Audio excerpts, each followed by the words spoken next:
speaker kindly note, we've digitized the remote.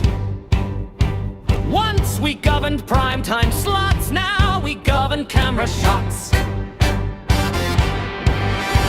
Public service loud and proud, now optimized for scrolling crowds.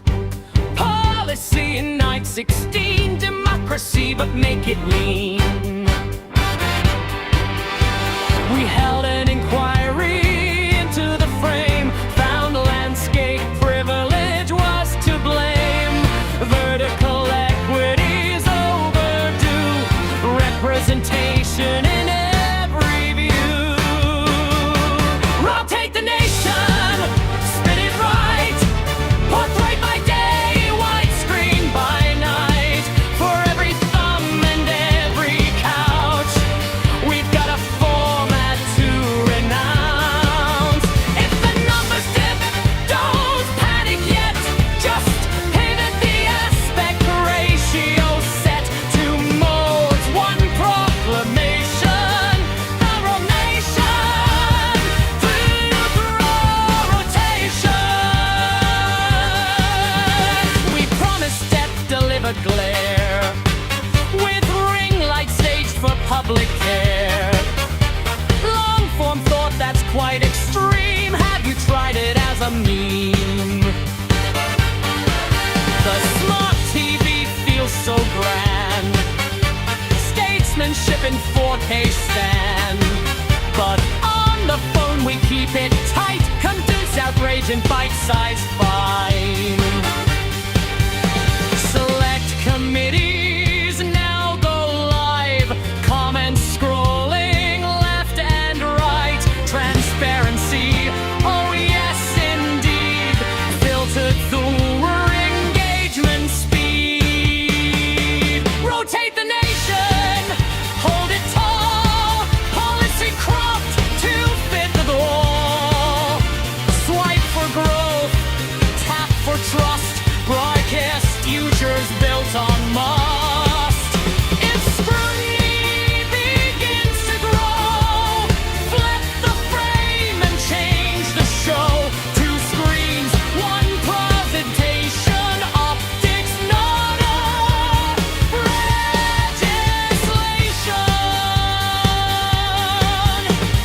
We consulted widely, the influencers agreed. We stress tested democracy against the algorithm's needs. Left aligned or center cut, the truth survives, but slightly cropped.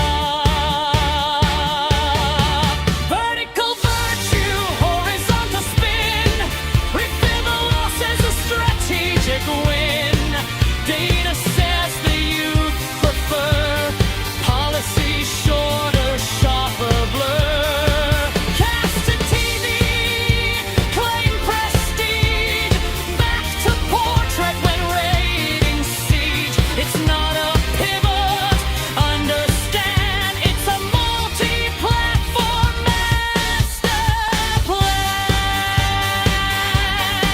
Rotate the nation, bold and bright, frame the future, crop the fight.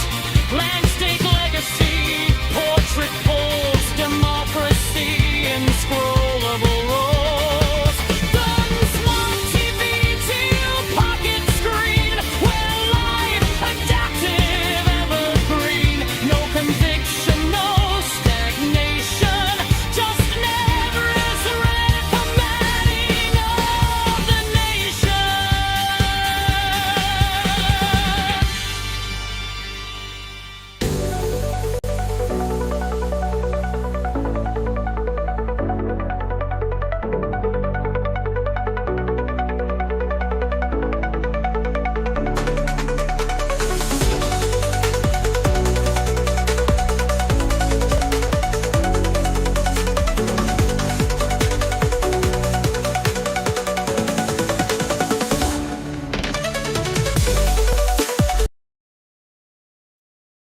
And welcome to tonight's Auto Pub podcast, I'd like to introduce you to my friend Reg, who now we both used to work for the same company. So I want to ask, my name is Christopher Luxon here. I'd like to order a trim oat latte. Really? I gather you would show me the door? Oh, no, Christopher Luxon. No, I'd be polite to Christopher. Yeah, because I'd have to be. Yep. Oh, if you work for BP, but you know what I mean. I mean, you know, when did they ever have trim oat milk? Oh, trim oat, gotcha. Got you. Yeah. Yeah, I mean, you probably had every bizarre example of what's it called? Examples when it comes to coffee. When it, I mean, it's just stupid what some of the examples that can be that we have for coffee that have come across the counter over the. Was it? I mean, how many years were you at BP? I only did about 4 years living in Johnsonville. Oh yeah, well I was with BP. I finished in December. I finally retired. I got to 69, and I thought, when we had our third manager come back as our eighth manager in 11 years, I decided, no, I've had enough of this. Yeah. Was it from chance my former colleague Diane Gregg? Huh? Was Diane Gregg one of them? What's that? Was Diane Gregg one of your managers? No, she was Diane. No, yeah, she was. Her and I started at Levin on the same day. Yeah, Di. Oh, was she part Murray? Yes. Yeah, Mary. She became manager. She became manager of Levin for a while. Yeah. No, I always found her as a good person to work with. Yeah, she was good to work with, but she apparently, like a lot of them, they put them in as managers and they gave them absolutely no support. And that's exactly right. Apparently, as a manager, she was diabolical, and she'd not been doing it. Well, this is what I heard: not been doing the stock takes and stuff properly, and they found there was one of the staff had been pilfering out the back door at night, and for a long time, and she hadn't been doing this. So anyway, so she left. There was all sorts of stories.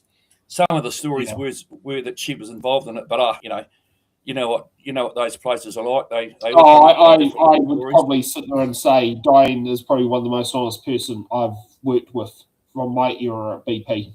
So as someone who basically, her and I were literally together from day one.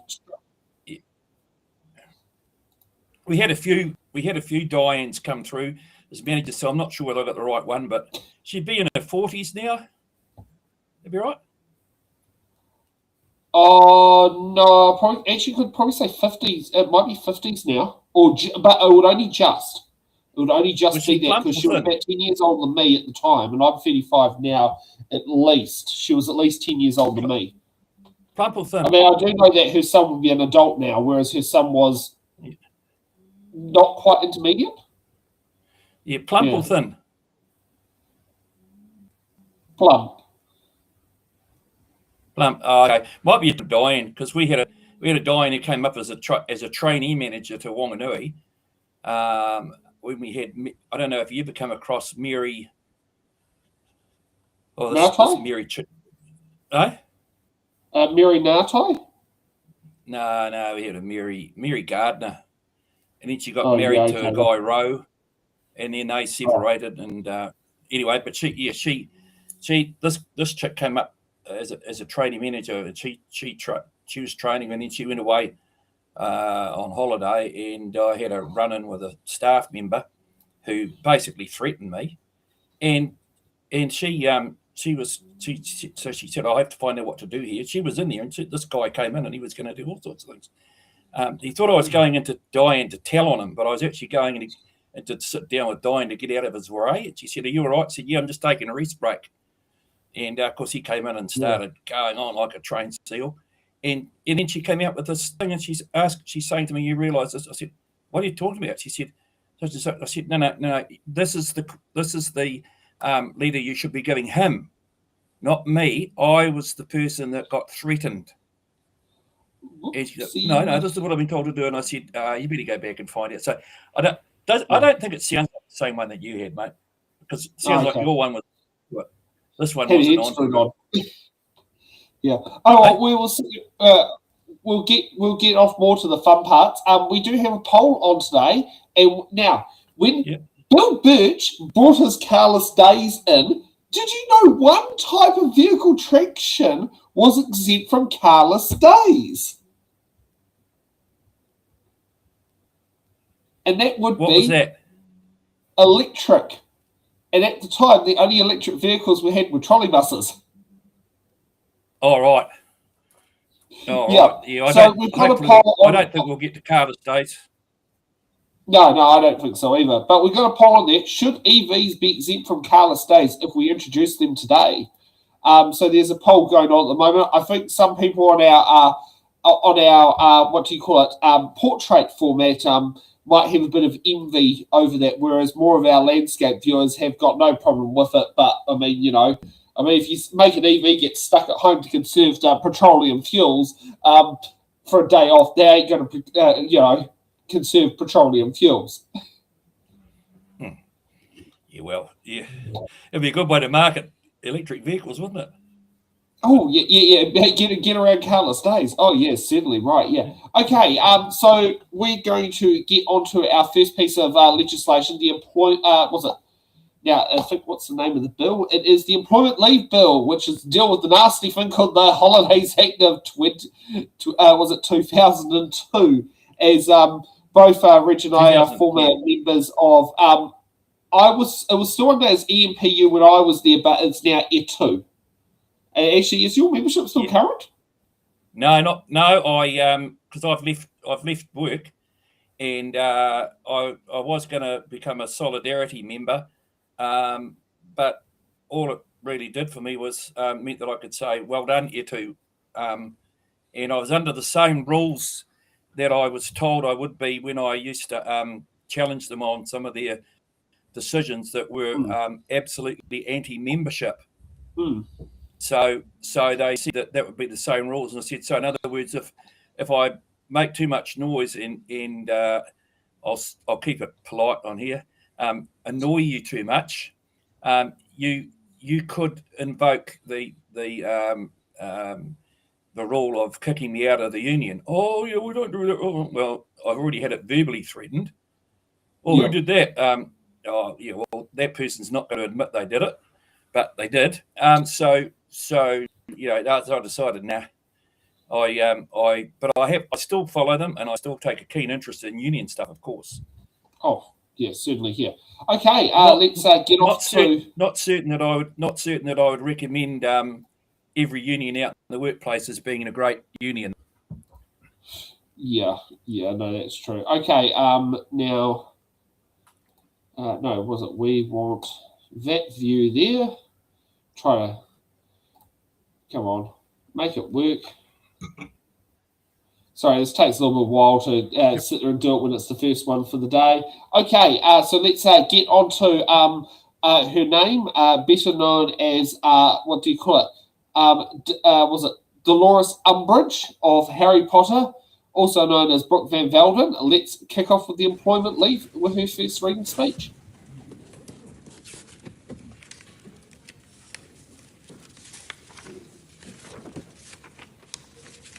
And sorry, we've got to wait for some voting. And sorry, this one's going to be a bit longer. We're having to use Kiwi Pulse's stream.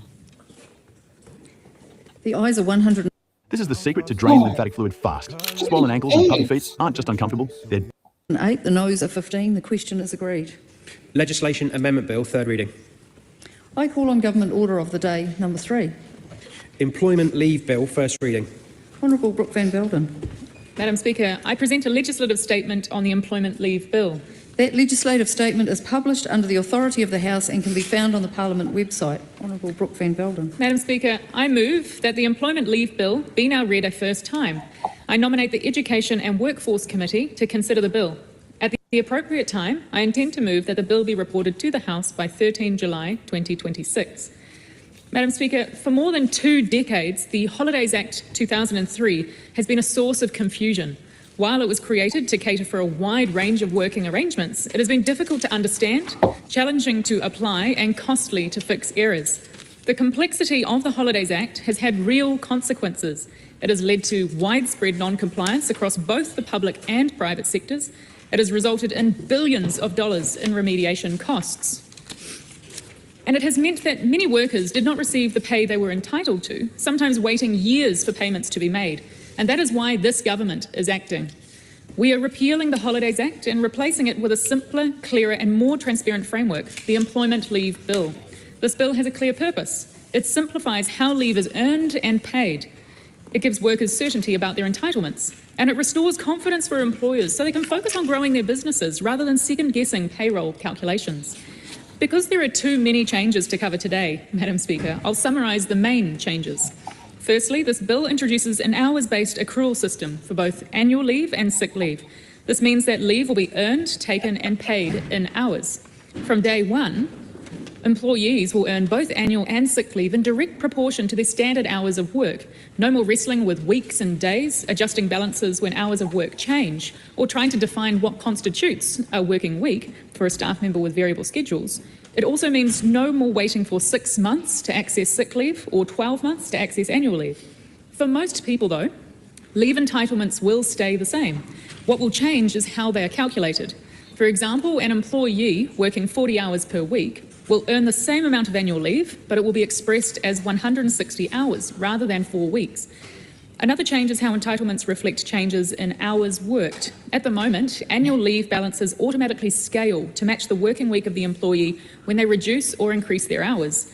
For example, if an employee increased their standard weekly hours of work, they effectively receive an increase in leave balance immediately without having to earn it. And if they reduce their hours, they effectively receive a reduction in their leave balance. Under the new system, accrued hours will be banked, meaning leave balances will reflect hours actually worked in the past rather than scaling when work patterns change. And gone are the days of multiple confusing calculations for leave payments. Under the new system, the same hourly leave pay rate will be used for all leave types. It will be based on an employee's base wage for the day of leave. The aim here is simplicity. Employers and employees alike will know exactly what their minimum entitlements are. And I want to stress that, Madam Speaker, minimum entitlements. As minimum entitlements, employees and employers are also free to negotiate higher than the minimum in a way that suits both parties. As for the sick leave system, the sick leave accrual rate will provide the hourly equivalent of 10 days sick leave per year for an employee who works 5 days a week and the same hours every day. Unused sick leave can still be carried over up to a cap of 160 hours, which is the equivalent of the current 20 days. Of course, adopting hours-based accrual for sick leave will be a change for employees who work less than 5 days per week. No longer will a part-time employee receive the same amount of sick leave as someone working full-time. Instead, all employees will receive sick leave hours proportionate to their standard hours. Next, the bill introduces a leave compensation payment. Workers with casual hours will be paid 12.5% of their ordinary hourly rate for every hour they work, instead of accruing annual and sick leave. For employers, this will remove the burden of tracking leave for casual hours, but for the workers themselves, it will mean money in their hand now rather than uncertainty later. The bill also fixes a very long-standing issue for parents. Under the new system, employees will earn annual leave throughout their parental leave just as they do now. But when they return and take annual leave, it will be paid like any other annual leave would be, not at a reduced figure, which happens now. This will ensure the Act doesn't penalise parents for taking leave to care for a new child. The bill also provides immediate access to bereavement and family violence leave from day one of employment. Finally, the bill improves transparency and flexibility. Pay statements will clearly show pay and leave balances, and workers will be able to cash out up to 25% of their annual leave in each 12-month period if they choose to do so. There will also be a careful transition. Most employers will have 24 months to move to the new system. The schooling sector will have longer, recognising its payroll complexity, and historical underpayments will not be ignored. A statutory estimation method will provide a new option to help employers resolve them efficiently and fairly. In summary, these reforms will make it easy to pay employees correctly for their leave. This will lower employer compliance costs and give employers and their workers confidence that payments are correct. I commend this bill to the House. Madam Speaker, So what do you give her for what Brooke's saying there? She's trying to make herself sound more progressive than she actually is. Yeah, well, this is this is a corporate sponsored bill. There's no two ways around it. Firstly, it's very, very clear that especially the ACT idea of pushing for more and more casualisation of the employment system. I mean, like it's bad enough for young guys coming into work. I was doing 2.5 hours because I chose to go down to part time, and they got a young guy in who I recommended, and he got offered the great big amount of 15 hours a week. So I mean, they're giving them less and less hours now, and so therefore, instead of him being entitled to 10 days sick leave. Under this thing, he will get, say he was working 20 hours, he'd get 5 days sick leave, wouldn't he? So many hours sick leave anyway. So that, I mean, it's bullshit. That one of the things she hadn't said in here, but I think she said in her earlier tirade before this came out about people who are working for multiple employers. And that they were, some people were working for, say, 3 employers, and that way they were getting 30 hours sick leave a year. Well, hang on a minute. If that's what was happening, it would be great. But also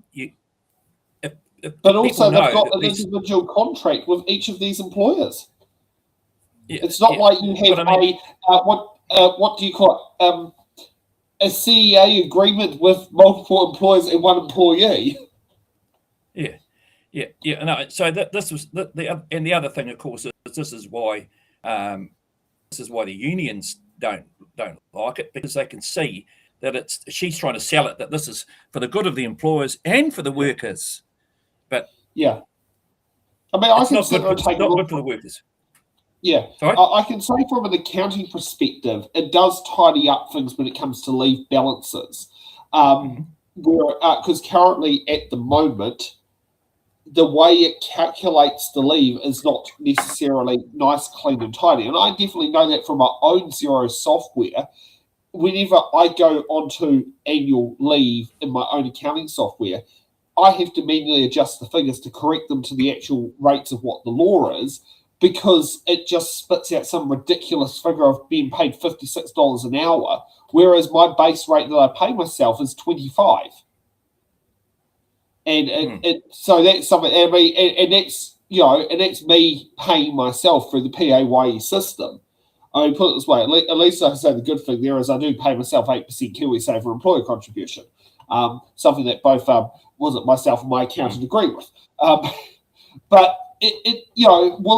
from an accounting perspective, this is something that a lot of people don't know. Like when it comes to the average, whatever the pay packet of that person's pay, based under the old Holidays Act that's about to be repealed, if you were truly to do the job properly, you would add 20% as a you'd add 20% to the cost of that employee as the true employment costs related to employing that person, and that took into account for sick leave.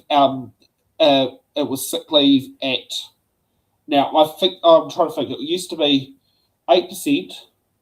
It was 2% for sick leave, which is now 4%, but at the time it was 2%, so that was 10%. 3% employer contribution, which put up to 13%. 1% ACC leave, which put up to 14%.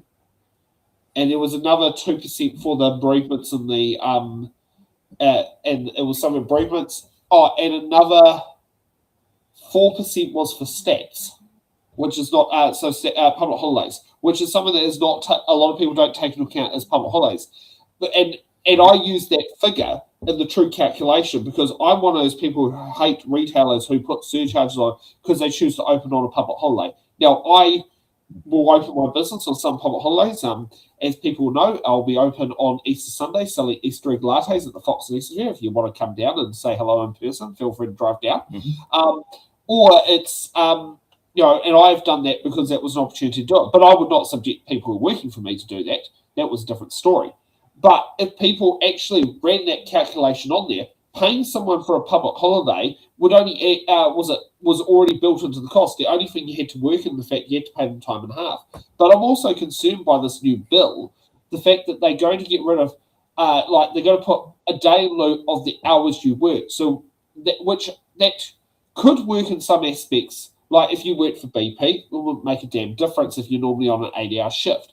But if you say work for a retailer that operates on reduced hours on a public holiday, you're losing lieu days. You know, I know someone who used to work for security at Coastlands. So on a public holiday, he, instead of saying at 7 a.m., 6 a.m., he started at 10 a.m. And because his role was completely different. But, you know, so he used to get paid half a day's, what was it called? Public holiday pay, and then half a day at time and half a day in lieu. Oh, so, okay. You know, that part gets a bit complicated, but you know what happens in that aspect, you know, because it's like, you know, which one is he better off? Yeah, but yeah, I mean, those that side of it. I mean, working for BP. If you were there on a public holiday, you got time and a half in a day in lieu. Sometimes one thing they brought in was the minimum hours that you could ask somebody to work was 3 hours. Oh, that's good. But they used to try. We used to have managers that tried it. You know, they'd say,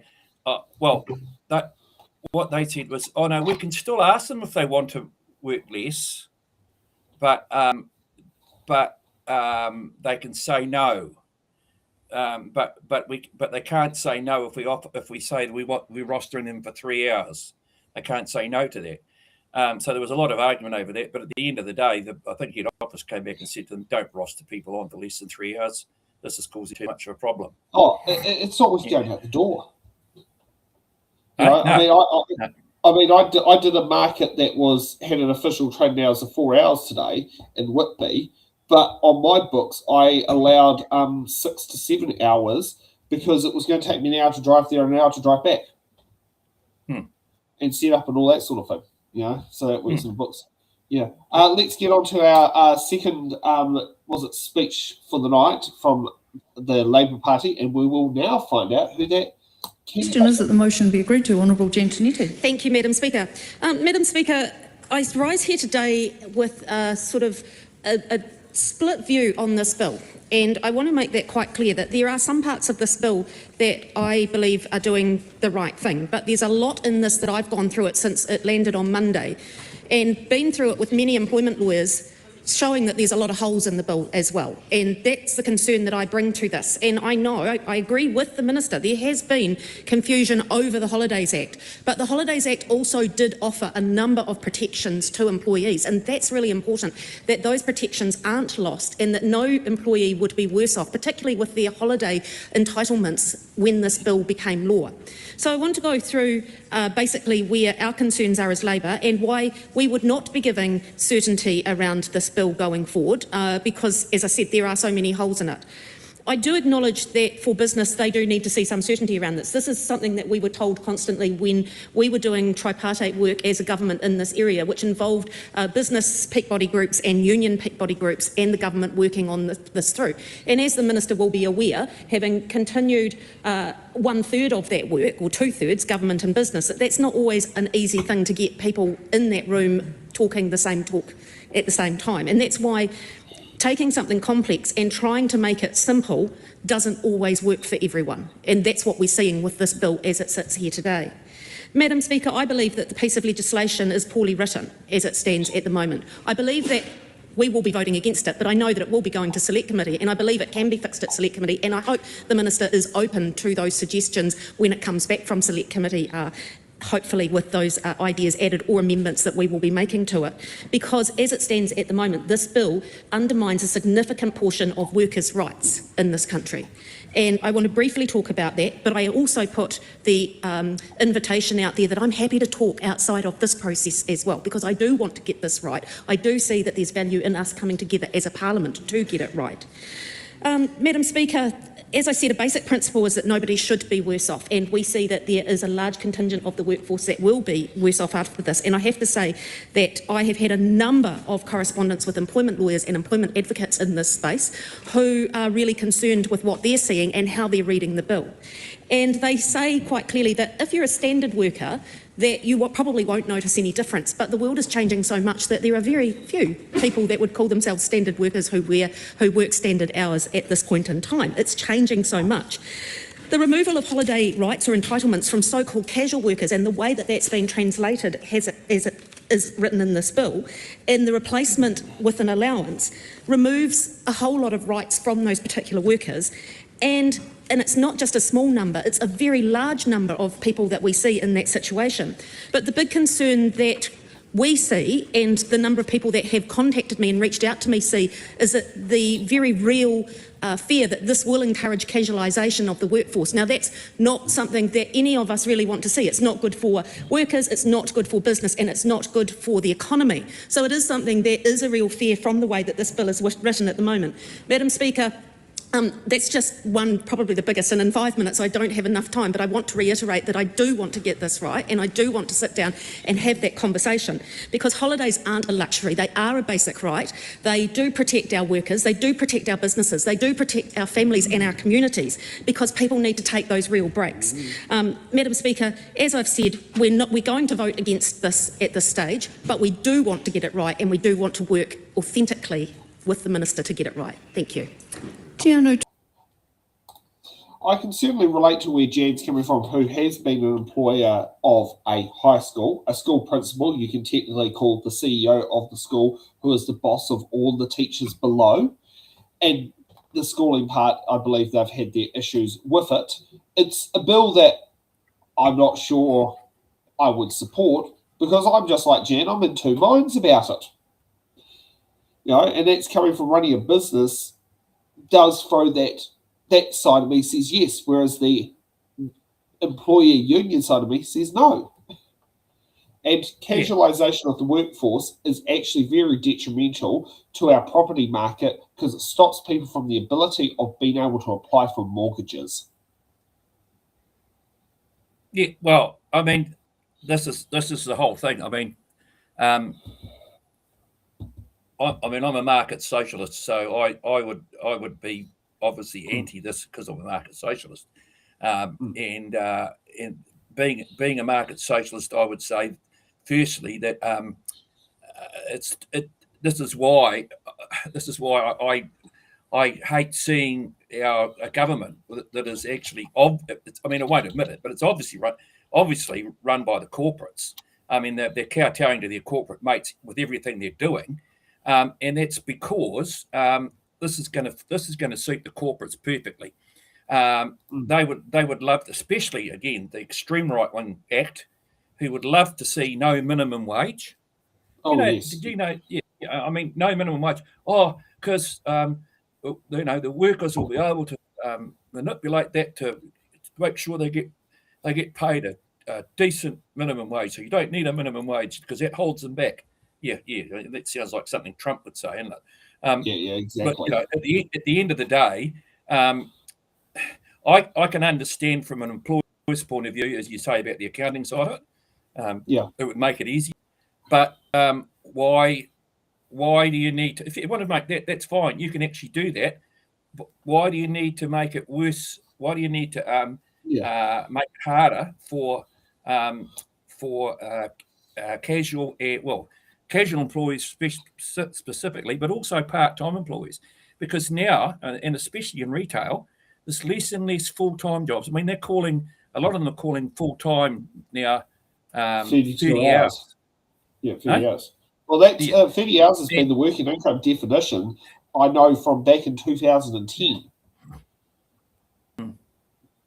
Yeah, it's so if you work 30 hours, you're considered full-time in the eyes of working income.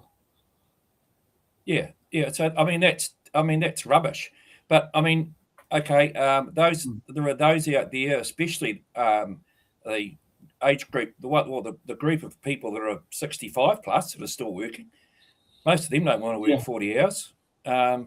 So they'll go into part-time. So, you know, again, it hits them. It also hits the younger ones for a starter.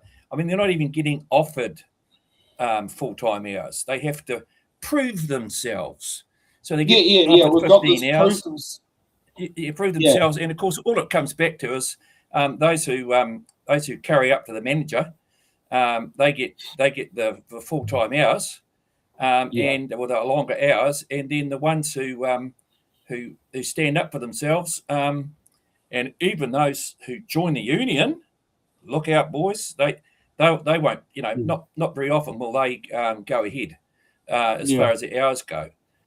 And I can be honest with you. When Hayden was my manager at BP Levin, none of that drama occurred.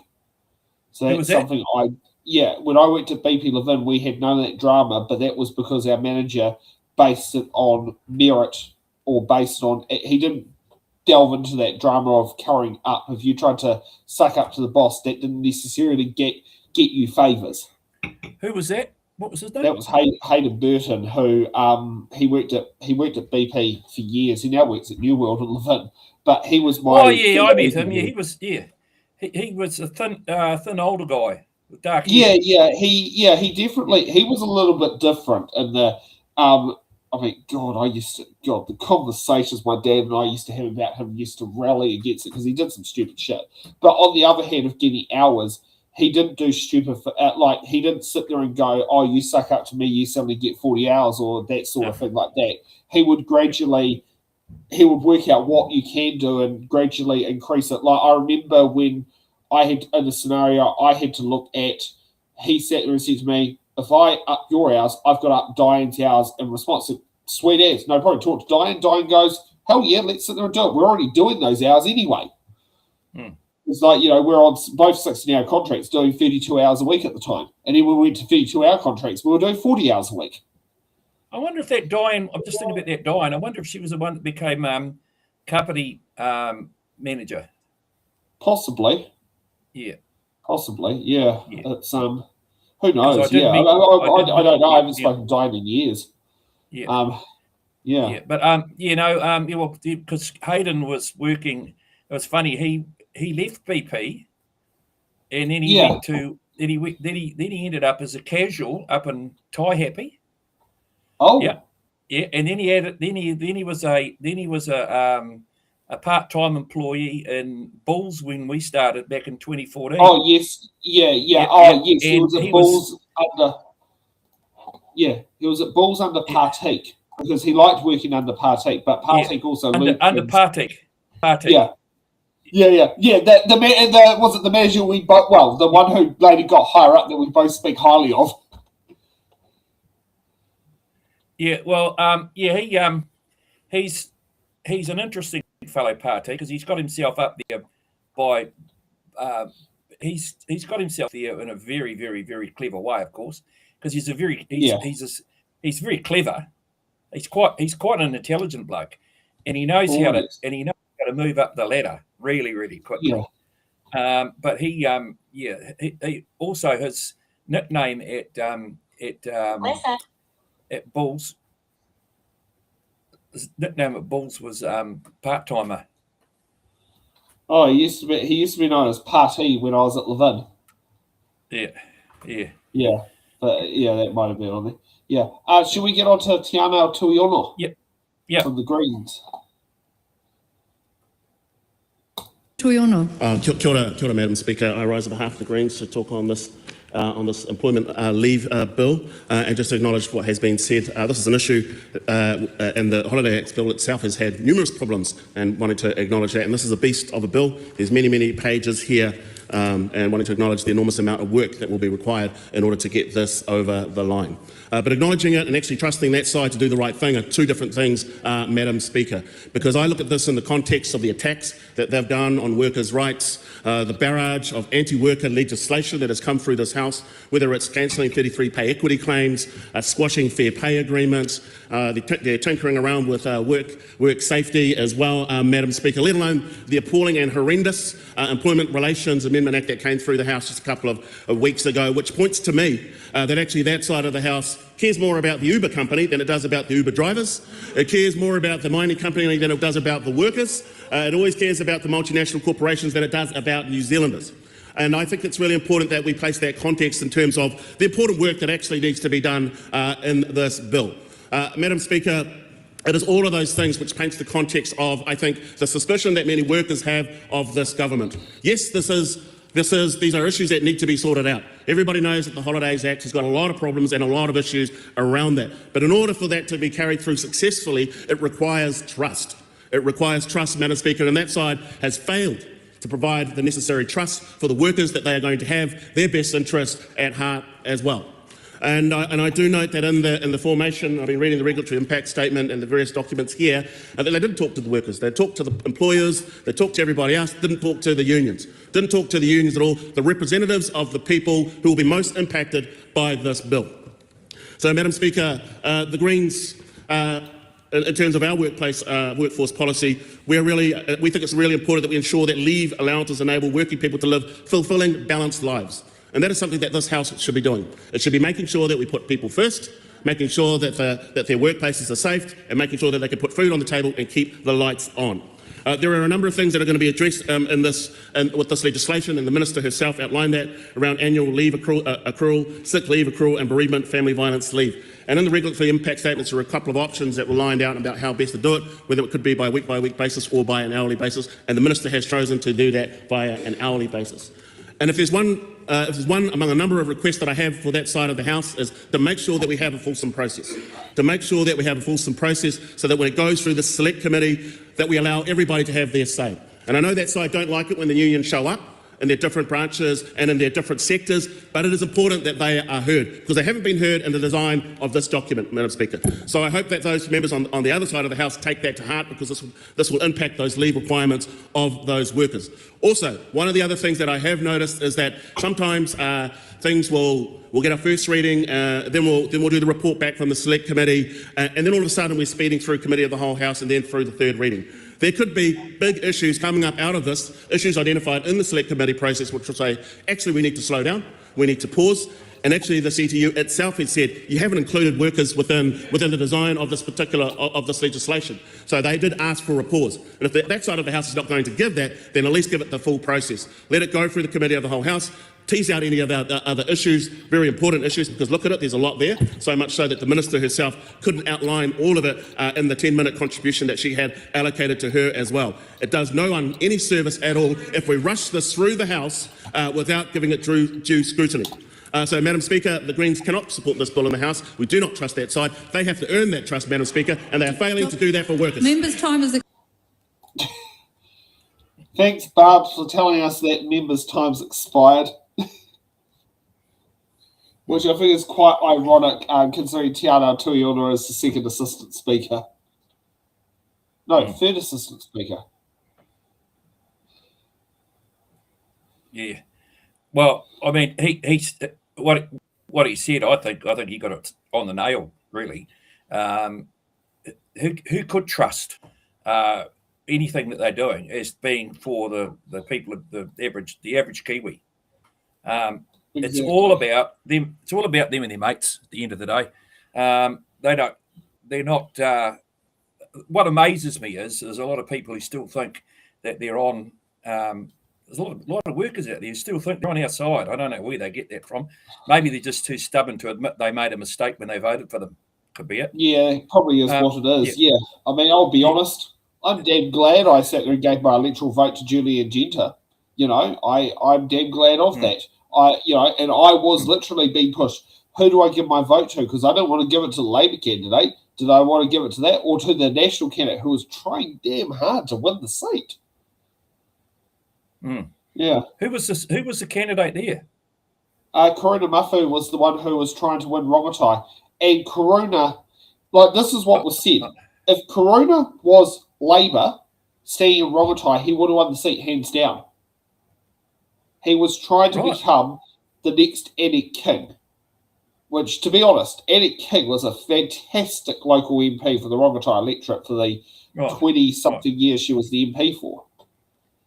Yeah, who was the Labour candidate? Oh, yes, I know. You don't have to say it. Simons.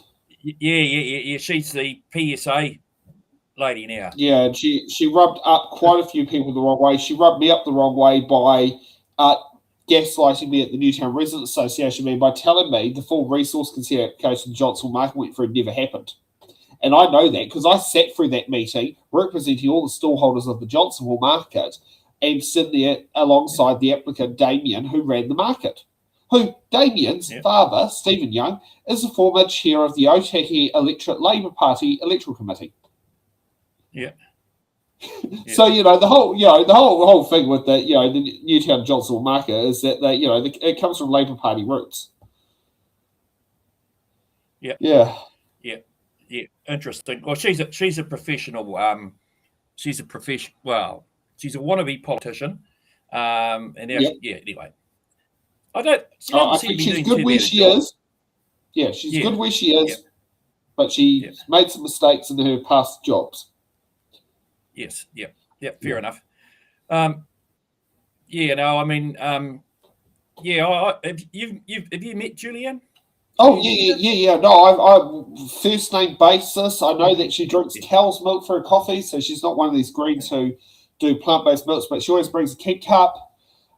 She probably turns up to the Newtown Residents Association meetings 1 out of 3. It will be she'll turn up probably at least 2 meetings a year. She's not as frequent as our councillors are, but I mean she also covers twice the area that our councillors cover. Oh, and she's got a big job too. I mean, at the end of the day. Oh, exactly. It's not easy being an electorate MP. And the other thing is like the fact that her office is merged with Tamitha's office so that they can do a lot of so they can have quite an extended hour period to do it. Because we're in this weird situation where in Wellington, because we're close to an electoral boundary, a lot of services mould on top of each other. So it was like handy the fact that they have a joint office, because I remember when the Loafers Lodge fire happened, it happened in a property in the Wellington Central electorate, but across the road where all the services were in the Rongotai electorate. So often when a person who at Loafers Lodge had an issue, they went to Paul Eagle, MP for Rongotai, instead of Grant Robinson, MP for Wellington Central, because the Rongotai electorate office was closer or was the one they naturally went to. Were they actually able to find Paul, were they? You found him in the electorate. Well, you found his EA in the electorate. Yep. And that's something I like what Simon said. Julianne would be one of the candidates I consider not voting for in Labour. I go, she's a hell of a lot more practical than people give her credit for. I've found her as a local MP to be really switched on. She's not one of these stupid people who sit there and say, Sam, you should pull your 1.5 ton coffee cart on the back of an e-bike. She's not that stupid. And I can tell you right now, I had someone who wanted me to sell 2 of my vehicles to get their vote. And I told them, I go, are you ludicrously stupid? This is where I stood for council in 2019. But Julianne does understand the practicalities of the car. And actually, Julianne has a full driver's license. Which you'll find a lot of Green candidates in Wellington don't have driver's license, or they're on the lower end of the scale of their driver's license part, whereas Julianne has had a full since before when she transferred her license to a New Zealand driver's license. So she's had a full for that long. I think it also depends where you live as well and what you do. I mean, also Nico Winera, who was councillor in Wellington City Council, had a full driver's license, and it's because he was part of the territorials for the army, and he's still getting a full license, being like something he had to do. Yep. Yeah. Yep. Let's see. I met her once, and I found her very, very, very sensible and practical. Yeah, she's practical in what she says, and she calls out when she smells bullshit, which is like what's happening with the proposal to put the one of the proposals in Wellington that was shelved was the deep bore tunnel because of the $3 billion price tag. And now they want to put 2 sets of tunnels that has the same $3 billion price tag with a whole heap of disruption. Yeah, and she's been one who's been absolutely good at calling that out, because that's something that, it'll be, Greens wouldn't exactly support it, but the Greens will support over what the current proposal is. You know, and plus the Deepwater Tunnel, if they put that underneath Wellington, the only interruptions will be either end of the tunnel, and you can toll it. Since this current government likes tolls. And I wouldn't mind paying a $2.50 toll if it sat there and took, you know, the guts of the CBD of Wellington. Yeah. You know, make a trip, reduce the trip between Kilburnie and the Terrace Tunnel down to 6 minutes. That would be great. Yeah. Okay, let's see what comes from. I think this one's going to be national because it's the ACT Party is the minister. So let's see what comes from the National Party. Inspired. Dr. Vanessa Weenink. Thank you, Madam Speaker. I'm looking forward to seeing the employment leave bill coming towards the Education and Workforce Select Committee. As a previous business owner, I had the pain of having to deal with not only the financial fallout of having the wrong calculations made for holiday pay, but also the incredible psychological impact that actually had on the manager who had made some errors. For a lot of people, the confusion around the Holidays Act has been very disruptive. So I commend this bill to the House. So for the ex-Labor candidate who moved away to National to become an MP, I thought she was about to do a decent speech there, but that speech was not quite seat-warmer speech. Where was she a Labor candidate? So she was a Labor Party member for years in Christchurch and struggled and basically jumped over to Labor, but she's also a GP by trade. And I think she's a retired member of the Territorials? Oh, okay, yeah. So she went from Labor to National. Correct. Yes. Yeah. And she is a GP. She was one of the. Okay.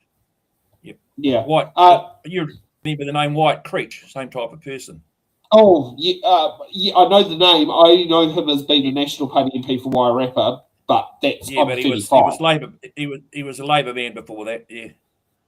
Yeah. And I think Kira McAnulty nearly went National and got talked into going Labor and doesn't regret it. What was that? I heard Kira McAnulty nearly was considering going National and got talked into going Labor by someone in the Wairarapa saying your values more line with Labor, but the reason why he probably initially looked at National was the fact it was a national electorate. All right. Yeah. Yeah, so that's something that is quite interesting. What you find out of the different, where MPs could have headed to where they never did. But Chris Bishop was one who said you're probably more Labor than National, and he stuck with National. More Labor than National, and he stuck with National. But if you sit there and take a look at Chris Bishop's early days, some of his bills were very the Labor Party would equally do that same bill, like the kidney transplant one. If you're a transplant donor, you were not.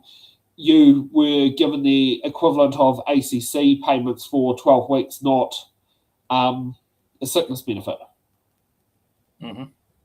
Yeah. But yes, that's Vanessa's one. She does do some. See, on select committees, Vanessa's great because she sits there and dismantles a lot of ACT's legislation. But yeah, in the House, she's not that. How do I say? Could deliver fireworks and deliver sparklers. Yep. Yeah. Yep. Yeah, well, hers was just basically rubber stamping the thing completely, wasn't it? So, yeah. Oh, exactly. Like and it's something I hate about it when you have a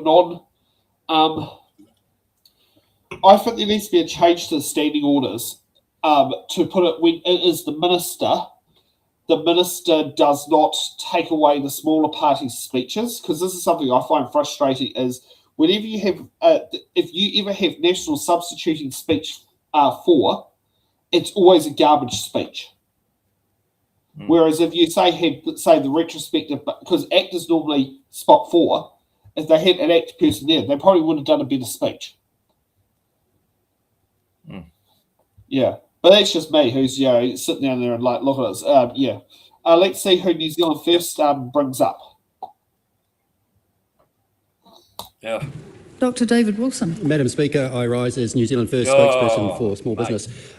This country has a long history. In fact, I think we're the first in the world at tripartite relations, working out workforce issues. So we're very pleased that the Minister took some of our advice under consideration in the formation of this bill, the Employment Leave Bill.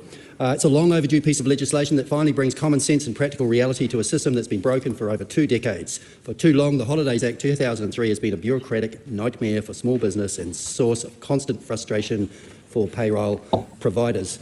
We see that there's a real balance here on both sides, employers and employees, and we would like to see through the Select Committee process that all of these issues were surfaced. But we do have a proud history of advocating for lower business compliance costs with clear, simple law to support that. This is a centre ground, common sense solution that puts the productivity of New Zealand and certainty of New Zealanders first. We commend this bill to the House. Shit, that is a very small speech from David Wilson. See, if they had Andy Foster there, Andy actually would have stretched out a good, 3-4 minutes and add some facts to it and all sorts of things. You might not agree on what he says, but at least Andy actually does good speeches. Yeah, well, Foster just got in.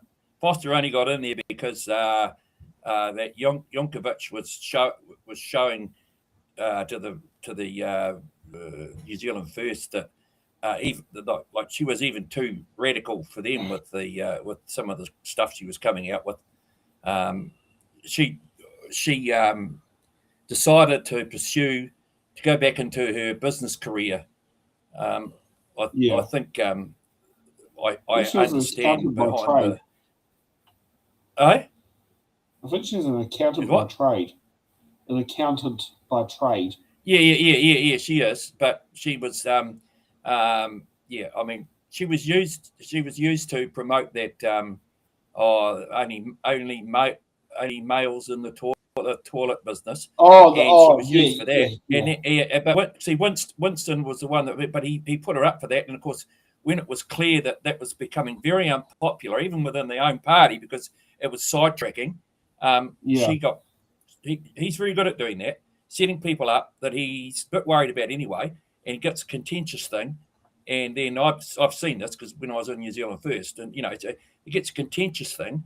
And so he sets these people up to promote it, and as soon as it becomes unpopular, even though he likes it, they then take the bullets, and so she was seen as being a little bit unpopular, and I think she had a word in her ear, maybe blah blah blah blah, and so she got out because she would have been like a lot of the New Zealand First MPs felt that she was going in with some contribution, whether she was any good or not.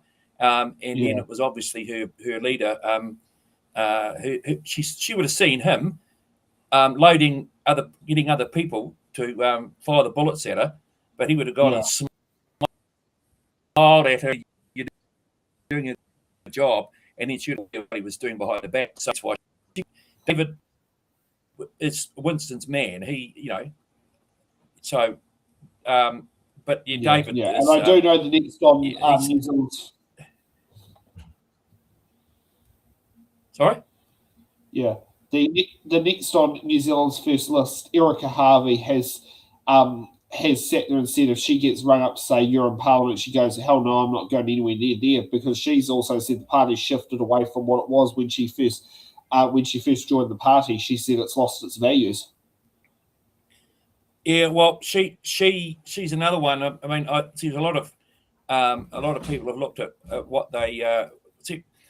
The party shifts away because Winston is a populist, and so he doesn't actually stand for anything, but except what he works out that the electorate will wants, and therefore long as he's going to get more than 5%, that's all he's worried about. If he gets more people in Parliament, great, but as long as he gets back in there. Yeah, so that's true. Yeah, and so Erica. Huh? Yeah, about Erica. So Andy Foster, did you say? What were you going to say about Andy? Oh no, Andy Foster seems to be the one who's been getting these really, like, I'd call it awkward members' bills. But this is something I gathered there is like, okay, New Zealand First can only have 4 members' bills in the biscuit tin at the moment because they've only got 4 non-executive MPs. But I bet you the bills are really not the members' own personal choice bills. It's the bills that Winston wants or do it, because they also often swap around their bills.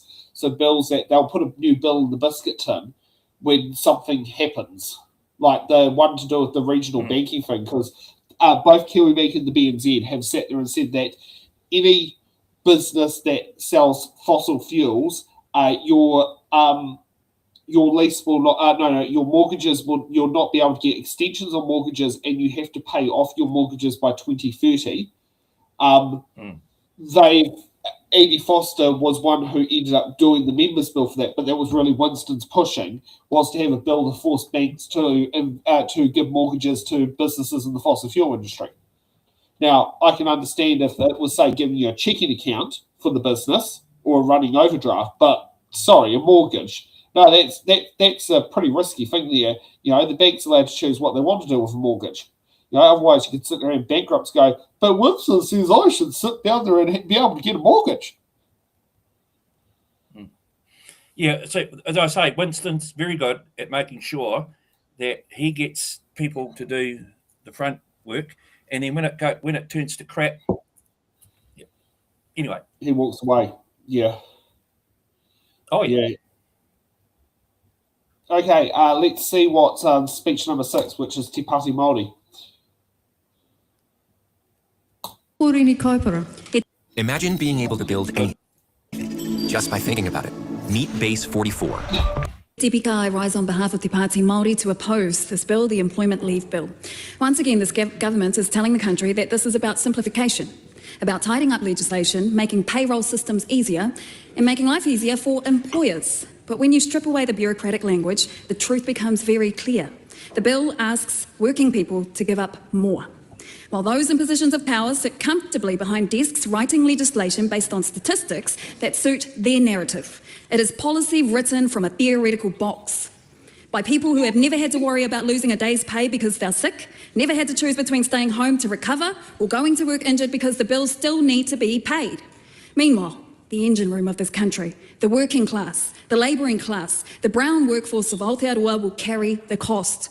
We need to be really honest about what this bill does. It reduces sick leave entitlements for many part-time workers. It removes leave accrual for workers receiving weekly ACC compensation. It changes the way holiday pay and leave entitlements are calculated in ways that will reduce the benefits many workers currently rely on. And we must talk about who those workers are. Because while the minister may see numbers on a spreadsheet, we see real faces, real people behind those numbers.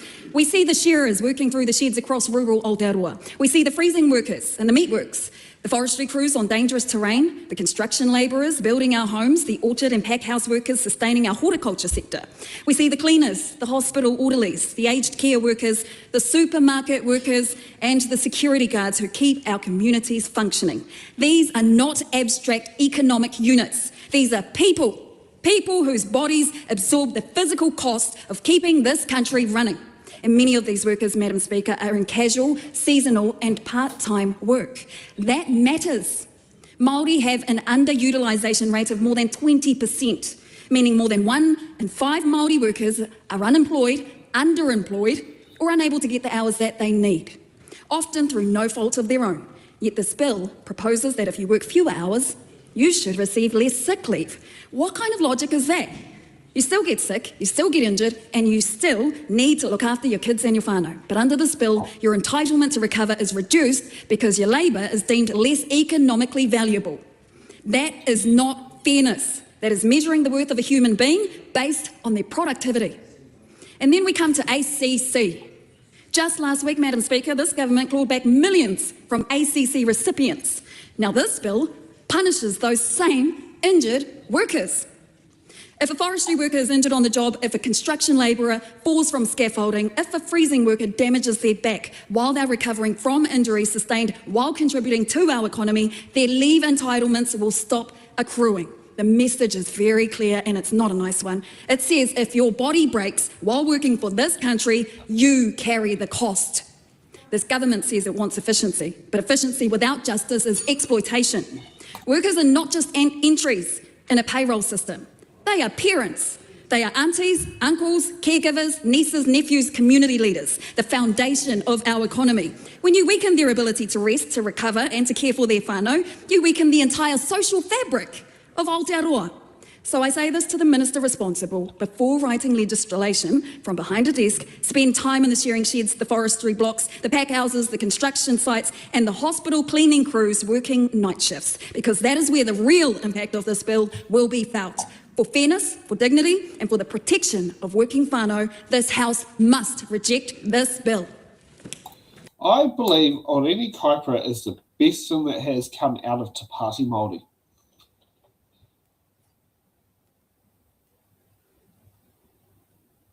Sorry, what was that? I believe Oreni Kaipara is the best thing that's come out of Te Pāti Māori. Very good. Very, very good. Yeah. I every time I listen to her, it just speaks someone who's lived in the reality of the world. It feels like you're speaking with someone who actually has lived that life, not someone who pays lip service to it, like Brooke Van Velden, who has never worked a proper job in the private sector, never has worked a proper job in the public sector, has never been in a union, has never filed a GST return, never filed a PAYE return, never been in a situation of where she had to sit there and consider taking employment to the ERA. You know, as I call Brooke Van Velden, the minister of all the theory and none of the practical. Yeah, well, you'll find too that have you ever met Debbie? No, unfortunately not. Wanted to, never happened. Yeah, I've had a lot to do with her and her husband. I'll declare it. I'm a very strong supporter of Te Pāti Maori, in case you had that up earlier. But I've never met. Yeah, I haven't met Oreni. She comes across really, really well. She's also done a lot behind the scenes to try and sort out some of the issues that the party has at the moment. She comes as being a very, very intelligent, and she's also been a very strong support for Hana too, because Hana had been quite affected by the stuff that went on. But yeah, Debbie comes from that background as well. She's come through the hard yards, and she's done a lot for people prior to her being a politician. So I mean, and that's the thing. We've got I think some of the Green MPs too have come from a background with all theory, but they've had a lot of practical the practical stuff they're coming up with. I mean, you could see with Oreni that she knew what she was talking about. She knew she was talking about people that in her electorate. She was talking about the people who voted for her, and so where Brooke, of course, was talking about the people who support her. So there's the difference, and that's why. And I like what Tiana said earlier. We've got to get this out there, and we've got to get. And they didn't. The thing is, they said, "Oh, we went to the tripartite thing." They never got the unions involved. And I mean, how could you say that anything? How could you say that any of this has been looked at on any basis for a worker when you never got the workers' representatives involved? Oh, exactly. And also the side piece legislation. But you remember the partial strike deduction bill? The what? Sorry. The bill that passed Parliament that you could be get paid up for partial strikes.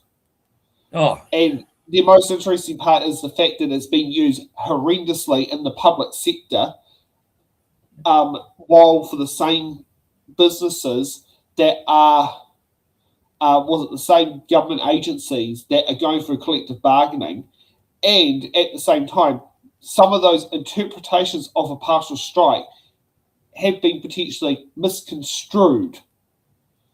Yeah. Yeah, which Well, is it's quite got- interesting because I sat there and said that in my submission. I go, I don't oppose, I don't support the bill, but if you make the bill there, you've got to have clear things in place. You shouldn't be able to have an employer go, well, I determined that a partial strike, pay deduction applies. You know, they actually have to sit and report the fact that they're doing it, making sure they're doing it right. And I also believe the fact that it should appear on your pay packet in your salary that, and also appear in companies' financial statements, that if you've subjected your staff members to partial strikes. Yeah, No. well, the thing is, I mean, again, it's typical of the we've got there at the moment. Yeah. That's none of what's going on here is doing any favour for the average struggle street, work hard Kiwi or the small, but small business. I mean, it's probably digressing a little bit, but what are they actually doing for you? These guys, what are they? Fuck all. Are they helping? Eh? Fuck all. Yeah, exactly. I do not believe when I hear Nicola Willis say we're helping small businesses, and I'll sit there and say, Nicola Willis, the smoke alarm's gone off because your pants are on fire. Yeah. We're helping small businesses. They never intend to. They never intend to help small businesses. All they're looking after is their corporate masters. And that's what gets me. You know, the small businessmen vote for them. Oh, they look after us. Oh, no, they don't. I've never voted for them, and I've got no intention of voting for them. But you are so right, because so many people sit there and believe in the National Party. I know someone who, one of the people who worked with us in the ballot, she was so certain National was going to fix up Labour's mess. She's not saying that now. She's saying that it's definitely going. She said things are definitely off the rails and things aren't improving at all. She believes ACT is the biggest problem, and there I would actually agree on that, because I do believe ACT aren't exactly government material. They don't know how to be statesman-like. At least Winnie knows how to sit there and play both roles. Oh, yeah. Oh, he's a great actor. He's the best actor in Parliament, that guy. Oh, yes, yeah. He really is. My Uncle Richard came over from Australia. He goes, is Winston Peters still around? And he went, both my grandma, who our audience knows she's turned 98, and I both say he's the best one to have on foreign affairs out there at the moment. He was shocked. Yeah. But it also is more of the calibre of who's actually in Parliament. In the current coalition, Winston is the best of foreign affairs. Does that mean he's necessarily the best person in Parliament? No, but he is the best of foreign affairs at the moment. Oh, he's always has been. I ran into Harry Dinehoven, who used to be the mayor of New Plymouth. He also used to be the Labour MP for New Plymouth. Oh, years back. Yeah, well, this is going a few years ago too, when I was actually in the party, in the New Zealand First Party, and he said very, very, very clearly that Winston Winston, Winston's a very intelligent guy. I said, oh yeah, he's a good manipulator. He said, no, he's very intelligent. He said, when we went overseas, he said, and South America was, Winston knew exactly how to get to talk to all the room. The first thing he did was made a beeline for the ladies and made a fuss of the ladies. And therefore, the woman then, got the, he knew how to manipulate a room. Yeah, so he was, he was very complimentary about him. Yep. But anyway. Okay, so, let's move. Let's move on to our next bill, the Trust Horizon Trust Variation Bill, which is either a local bill or a private bill, and we're going to see how Andrew come on. Sorry, just to digress. Did I see Andrew come on there? Now, Andrew, are you the guy that? Chat. Yeah, in the chat. Yeah, Andrew, you're the guy that used to be the big Labour supporter, but's become pretty anti-neoliberal lately on Facebook, possibly. No, I know he was eyeing up a Labour position at one point, which hasn't eventuated. Yeah, But Andrew yeah, will I be think able that's the to- same guy. I've got him on Facebook. Yeah, I've got him Andrew on Kite. Facebook. He's the physiotherapist from Tauranga. Yep. Yeah. Okay, let's see how Dana performs, the MP for East Coast. Will be now read a first time, and I nominate the Social Services and Community Select Committee to consider the bill. Thank you, Mr Speaker. It's my great privilege to stand here today and bring to the House the Trust Horizon Trust Variation Bill as a private bill. As the MP for the East Coast, which includes all of the Eastern Bay of Plenty, I'm honoured to be shepherding this bill through the parliamentary process for the benefit of all the people, the community and the organisations of the Eastern Bay of Plenty. By way of background, Mr Speaker, Trust Horizon is a local charitable trust with investments that include 100% ownership of Horizon Networks and Horizon Energy Distribution Limited. Trust Horizon first began back in 1994, originally named the Bay of Plenty Electricity Consumer Trust. It was formed with the goal of keeping a portion of the local electricity company under community ownership. In 2015, the Trust obtained 100% ownership of Horizon Energy Group, which includes the lines company that distributes electricity to homes and businesses throughout the Eastern Bay of Plenty. The Trust has distributed over $51 million to worthwhile energy-related causes in the district since its inception. However, its governing deed was drafted more than 2 decades ago, and while it has served the community well, the Trust now faces structural and operational limitations that impede its ability to meet contemporary needs. This private bill seeks to amend the terms of the Trust's deed to allow it to support a broader range of charitable activities within its district, consisting of Whakatane, Kawerau, Opotiki and Kaingaroa, among the most deprived communities in New Zealand. It will see to amend its deed to be able to apply in the future to the High Court for any further amendments, so it does not have to come back to Parliament. The Trust, Mr Speaker, is not asking for unchecked powers. Future changes will still be independently tested and approved by the High Court. In the Eastern Bay of Plenty, there is only a certain number of energy-related purposes available to support within the district, which has led to 30 years of static grant distribution despite population growth.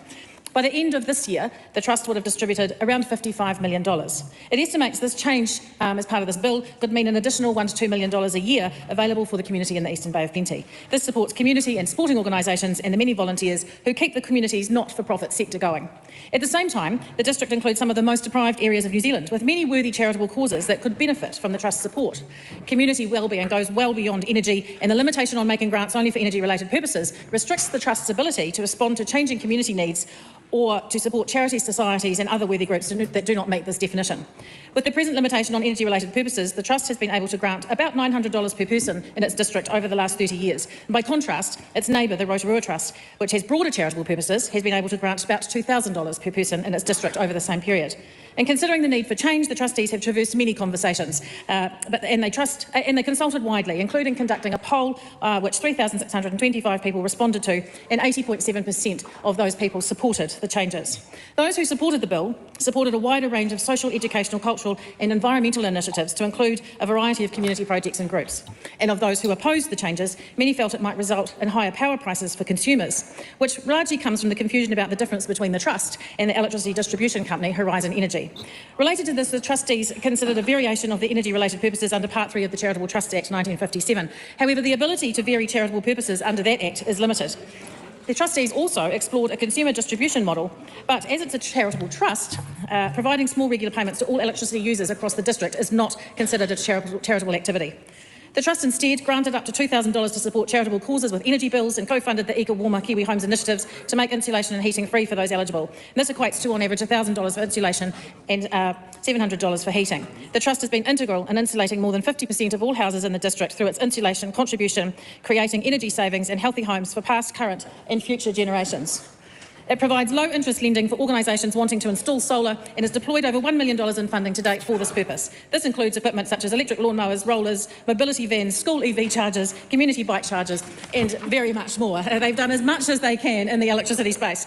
The Trust supports local groups with energy transition funding projects at around $1 to $2 million in granting a year. And the reason I talk about all of these things is to demonstrate they have literally exhausted the electricity-related projects and the funds continue to accumulate due to the narrow nature of the Trust.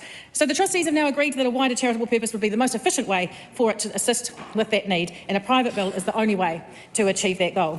It has numerous letters of support from all of the leadership agencies in the region. It has good support across the district. And I think the Trust's intention is to unlock transformational change by enabling enabling more funding that positively impacts communities and supports a wider range of community projects and groups across Whakatane, Kawerau, Opotiki and the Kaingaroa village. There are a number of people to thank, but I think I'll leave those for the right of reply and just leave that for now and commend the bill to the House. We are very excited in the Eastern Bay of Plenty to unlock some more funding and some potentially more opportunities for our communities and organisations. Thank you. The question is that the motion be agreed. This bill sounds a hell of a lot more positive.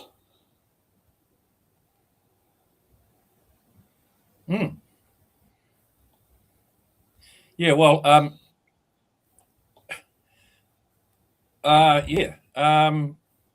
what they wanted to do is they're trying to get this opened up so that the charity can be, they can give money to more different organisations. Is that, have I got it right? Yeah. I think it's basically has the way the trust has been set up has its scope is too limited, and the fact that it's going to go through Parliament to update its trust deed, which it's a sign of the legislation of something that was legislated for in the past, but has now hit the point where it's possibly no longer practical to be in place anymore. Yeah, it's not. I mean, a Wellington example was the the Wellington Town Belt Act that protected it to stop the council selling it off into private ownership, and that was done by a local bill to retain the green space of the Wellington Town Belt. So what was that? The Wellington? The Wellington Town Belt. So the Wellington Town Belt never used to actually have government protection to stop people from building on it. But it has brought a bit of a curveball, like the Workingmen's Bowling Club in Newtown. If it was to be demolished, they couldn't put a building to replace it at, say, 10, 15 years down the track. Because you couldn't build buildings on the town belt, except toilet blocks.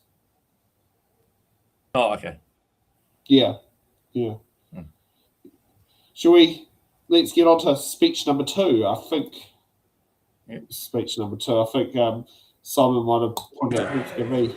Thank you, Mr. Speaker. It's a pleasure to take a call on the Trust Horizon Bill.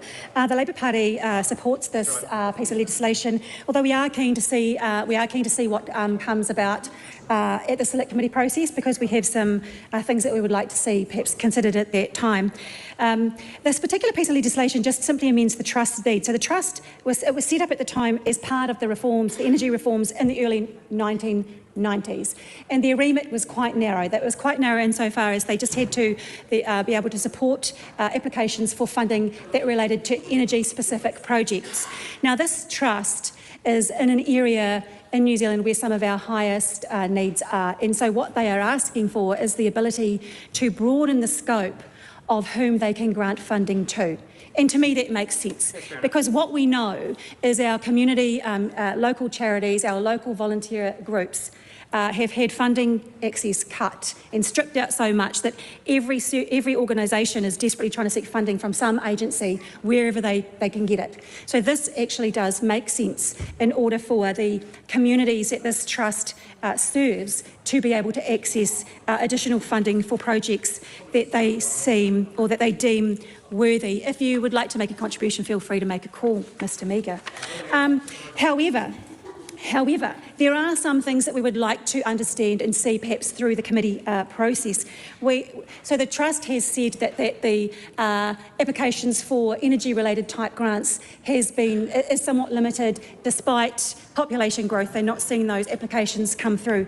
We'd be interested to explore if there's any scope for the Trust to support local residents, businesses and groups with energy independence, for example, through initiatives such as solar power. Now, this piece of legislation, or this proposed bill, has some really good aspects to it, in that it will look to serve the community, as I said before, where there are some real deprivation issues.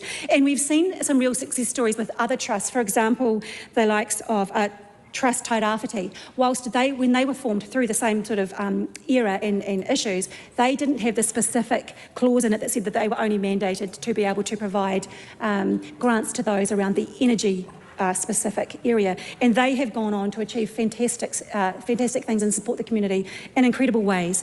And so we are supportive of this piece of legislation, Mr Speaker. We do see the benefits that it will bring to the community, and so we support it at this point, particularly to the Select Committee process, and look forward to hearing from all those organisations and people that will look to benefit from it, so we can get a really good picture of how it will benefit those communities more specifically. And so I commend this piece of legislation to the House.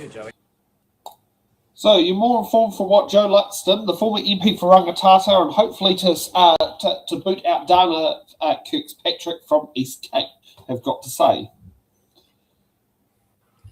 Yeah, well, I think she actually explained it better than Dana did, to be honest. I guess because she simplified it out. But yeah, I mean, she was also wanting to make sure that some of the stuff that they were coming out with was actually going to go to benefit people, and she also said some of it needed to get to still get to things like solar power and stuff like that. So she didn't want it to. She doesn't want to just not have any particular. So I think from what I saw from her, she wanted to still be particular energy things. Yeah. I mean, I also believe it should also in there. Yeah, should also look at windmills as well, because you've got some very small domestic windmills that can pump out, would be able to pump out 3 or 4 kilowatts worth of power of production simply by the wind speeds. Now, I'm not sure what the Bay of Plenty's wind speeds are like, but I know what Wellington's wind speeds are like. And put it this way, I'd feel it'd be more efficient to say that is also not just look at solar technology, but also micro wind technology as well, because micro wind technology in certain locations will produce more power output per annum than solar, simply because wind doesn't stop at night. Funny that, yeah. Yep. Yeah, Te Apiti Wind Farm is the most efficient wind farm in the world, which is I'm not. Can you see it from where you live, or is it just a bit too over the horizon? The Te Apiti Wind Farm. Where are you talking about? Up north. Oh yeah, no. Well, we have to drive a little bit closer to Palmy for that, but yeah, yep. Yeah, but as you know, how it's like the most efficient wind farm in the world. Oh, really? Is it? Yeah, it is. Yeah, one of the most efficient wind farms in the world. Yeah, it's it beats many other places around the world. It's it's quite interesting, that one. Yeah. Okay, let's see who's next up on the green. Scott Willis, who has no relationship to do with Nicola Willis. Speaker. Scott Willis. Kia ora. And I rise also to support this bill, and I want to thank Dana Kirkpatrick for engaging so productively on this bill to help me understand just how valuable it would be to make sure that this passes. Mr Speaker, I certainly have had the experience of working in the NGO sector, and I understand the value of the small grants that charitable trusts can make to the NGO sector. So today, just to check where this bill was going, I took the initiative to talk to Derek Caldwell, the CE of the Trust, to understand what their intention was. And I was really pleased to hear that this isn't going to leave behind all of those energy projects that the Trust is already supporting. And I think that's really important to note, because there is so much to do with energy, and energy is fundamental to how we do things. So if the Trust is going to keep doing that work, supporting the sustainability options, for example, in Tauranga, supporting the 20 Degrees movement to ensure that we have healthy homes, to ensure any more work for warmer Kiwi homes, this is great stuff. And in fact, I was told that they've been doing grants to help people move away from fossil fuel vehicles to EVs. They've been doing EV chargers for schools. They've been moving people off fossil heating systems to heat pumps. They've got $1 million that they're putting into solar on schools, marae and council buildings. So they're already doing a huge amount in this space. And what I also heard is that they want to do that and other things, such as operational grants to small-scale NGOs. And this, we know, in this day and age where people are really struggling and our charities are finding that they are overwhelmed with people in hardship or difficult environmental problems, those operational grants, which are so hard to get, this is what's going to be enabled by this bit of legislation. I think we all understand that the Eastern Bay of Plenty has some great deprivation issues, and if we can do something to enable better community outcomes, community development through this bill, then let us do that. I've had the experience of the other trusts that operate in my jurisdiction down south, the Central Lakes Trust, the Otago Community Trust, both of whom were the recipient of those reforms from 1992, and they have a wider mandate and they do some great things in our community. So I can see a future where the Horizons Trust will be able to have that wider mandate, and I'm also very, very pleased that they are one of the, interestingly, they are one of the organisations that both donates or provides resourcing to sustainability options, a member of the Community Energy Network, and they are themselves a member of the Community Energy Network. So there's a nice grouping there of people who are working for our community, working at the flax roots and making sure that things happen. And I guess finally, I had a really interesting conversation because, of course, I am interested in the energy side of things and I want that to continue. And I heard that Horizons Trust is going to keep working and they want to support the Community Energy Activator. And this is really important because across the House, I've got to say, one big mistake the government made was killing off the Community Energy Fund. And so now we're looking to the sector to provide that. And Horizon Trust is looking to do just that, which pleases me no end. So we are very happy to support this bill. And Mr. Speaker, Dana, we commend this bill to the House. Okay, finally we get to pause that.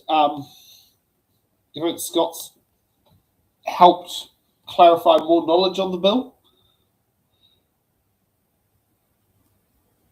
Yeah, I mean, yeah, he's and I like the fact that he went and spoke to the chief executive just to get his head around exactly what that made it a lot more clearer to him. And so, yeah, it's just a matter of them trying to make sure that they can do more than what they were limited to, and yeah, but still keep doing the main purpose that they were set up to do. Yeah. Yep. Yeah. Okay, let's see what Cameron Luxton has got to say. No relationship to Joe Luxton. Thank you, Mr. Speaker. And it is a good day to see such leadership from the Eastern Bay of Plenty coming together and lobbying their local MP, who I think took not much arm twisting to take this bill on, because getting some money into the community is what Dana Kirkpatrick is trying to do. And that community we're talking about is the Eastern Bay of Plenty. Now, the local MP who's ably shepherding this bill through talked about Kawerau, Portuguese, Kaingaroa and Whakatane. But, you know, there's us other places which I hold a special pride. Galatea, Mr. Miga, Murupara. We've talked about Kaingaroa Village, but, you know, Minganui, Ruatauna, all these places that need a bit of love in this House, Mr. Speaker, and I'm happy to give it to them. I have to tell a story, Mr. Speaker, about my old mate Cannon, who decided one day that he was going to trim the trees on the front of his place and happened to take out the Horizon lines, which were providing the entire valley with electricity. We went dark for a couple of days, Mr. Speaker, and I think he might have hurt the profits of the Horizons Lines Company, which may have meant that we didn't quite get 200 and maybe a little bit more million sitting in assets to be distributed. But because of the hard work of Dana, what is in there is going to be distributed, and I commend it to the House. And thank goodness he is someone who's mentioning the places like Murupara and Galatea, because literally, like, have you been to Murupara or Galatea before? I think I might have driven through Murupara once. Yeah, I've done it. It's in the ballot show there. That was quite interesting. It felt really weird going to the community. But I'll be honest, Galatea, I literally drove straight through it because it's literally an intersection with a petrol station on the corner. I don't even think you slow down to 70 k's. Yeah. Yeah, I think Murupara is on a back road you can go, isn't it? Is it the back, yes, it's a back road to Whakatane, which... Yeah. And also it's a back way to go to Wairoa, but you're going for the Uraweras on a 100-kilometre in length gravel road. The one of the family members when I was up in Whakatane back in the 90s, and I was going down to a conference when I was with FMG. We were up there on holiday, and so I was going down to a conference from her place. Suggested that was a quicker way of going to get to Taupo than going from Whakatane to Taupo the normal road. Oh, yeah. Well, yeah. Well, it might have been for some people, but that day it wasn't for me. It was such a narrow road. When I went to Marina Kanatai's place ready to do the Bay of Plenty arm of It's in the Ballot, Google recommended going for Murupara, and she said just go for Rotorua. For you don't know the road, so it won't actually save you any time. And so we did. And ironically, we stopped at BP Ferry, not Ferry Springs. It's a Nah one next to Motion Entertainment where we do the It's in the Ballot shows. We stopped off at that BP to get food before they went on to night pay window because you can get a decent pay from BP. But yeah, and all it sat there and took was an extra 3 minutes to go through State Highway 30. And I knew State Highway 30, whereas I didn't know State Highway 38 and was it Murupara Galatea Road out to was it Te Teko, I think it's called, or somewhere. Oh god. Yeah. I can't remember half of the names of the area. Jack was good at telling me what the names were. Yeah. Oh, let's see who's so we've got the no longer titled Uncle Andy Foster. Andy Foster. Mr Speaker, I'm delighted to rise on behalf of New Zealand First to support this bill as well. And congratulations to Dana Kirkpatrick for bringing the bill to us, but also congratulations to Horizon Trust, not only for developing the bill and the way they've gone about it. They've really, really clearly signalled it to their community. It's up there in lights in their annual report. They had a poll in the community. I think we've already heard. I don't know if you said that the number of votes that there were, but 3,469 votes were cast, and that 80.7% said yes, we like this idea of this bill. So it's got really, really strong support, and you can see the reason for that support. And as Dana Kirkpatrick's already said in introducing this, the range of different activities that are able to be supported by the trust has been limited basically because they've done most of it. And you can see the investment made in schools, the investment made in lighting, LED lighting for rugby clubs and so on. Actually, one I did like, which I'm not quite sure how it fits with energy, was investment in supporting New Zealand Auto Trap's work. And Auto Trap's, of course, another wonderful creative organisation in Whakatane. But to do predator control in that area. So they have broadened out a little bit, but obviously this is about trying to allow them to broaden out much more, to be able to give much more benefit to the community as a whole. And look, Mr Speaker, like many others around here, having been involved in some of these organisations which give grants, you know that when you've got an organisation which is really focused on a community, it's really embedded in that community, it has a certain amount of money to be able to give to that community, it is careful, it is thoughtful, it engages with the community in thinking about where that money goes to give the maximum possible benefit. And I'm sure that is exactly what the Trust is doing. Mr Speaker, there's a couple of other things that I did want to note. The bill just says the Trust now has more than $200 million in assets, 207 according to the annual report, but 173 million of that is essentially the ownership of the Lions network, which is there. And I did want to I hope in your right of reply you'll just be able to cover off that the Trust has a responsibility to maintain the asset on an ongoing basis to make sure that not only this generation but future generations are able to continue to benefit from that. And I think to the bill that we passed not that long ago for the Auckland Council, where they'd set up essentially the idea of a perpetual fund, which is not going to benefit not just this generation, but also future generations of Aucklanders. And likewise, I would hope that this will continue to benefit future generations of people in the Eastern Bay of Plenty.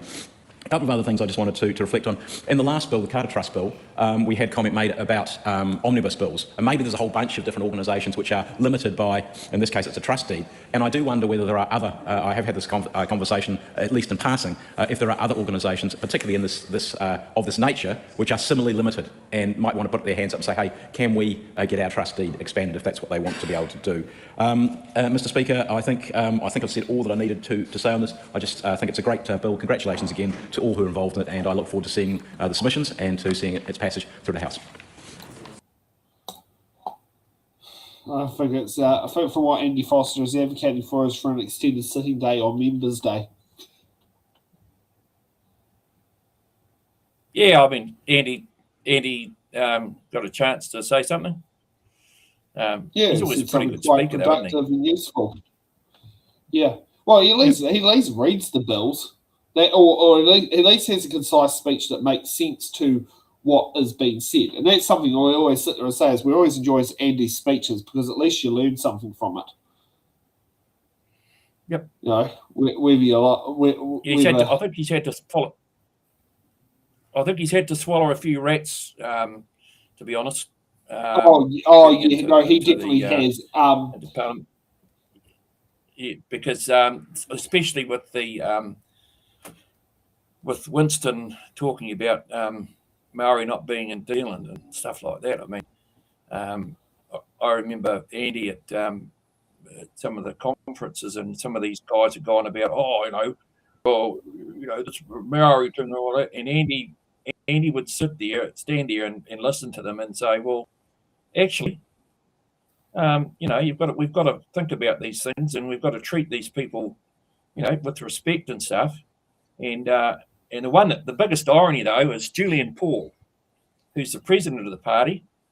When Winston came out and said that there's no need for Maori seats back in 2017, Julian rang me and said, what are you going to say if it comes up at your thing? If it comes up your question time, do you agree with Maori seats? And I said, well, he said, because, if you say something that doesn't agree with what Winston said, then you'll probably get told you're not a candidate anymore. I said, yeah, I figured that. So he said, what are you going to say if the question comes up? I said, well, I'll just say that I agree with him. I said, I mean, that would be stupid if I was representing New Zealand first. That's now made it our policy. I'm not going to say that I disagree with it. And he said, good. He said, because some people would say, oh, well, my personal view is. I said, well, I'm not really, even if they ask my personal view, I'm not really there to give my personal view. I'm only going for the party vote. Therefore, I'll be giving the party view, and I'll say it's my view because, I mean, I'm on the campaign trail, and so I don't want to have any controversy. He said, "Oh, that's good." He said, "That's good." He said, "It's wrong, though, isn't it?" I said, "Yeah, of course it's wrong." And I mean, here's the other thing that, this is something like, I think some New Zealand First voters might be horrified on this, but Andy Foster was one of the votes. I think the 14 votes on Wellington City Council to establish the Te Whanganui Atara Māori ward. The only person who I think ended up voting for it in the final proposal was Nicola Young. Sorry? They didn't vote for it? No. So Andy Foster, along with 13 of his other colleagues, voted to establish the Te Whanganui Atara Māori ward for the 2022 local body elections. So Andy sat back, and he's, as I say, he's had to swallow some rats. There's no doubt about that. And you do in all political parties.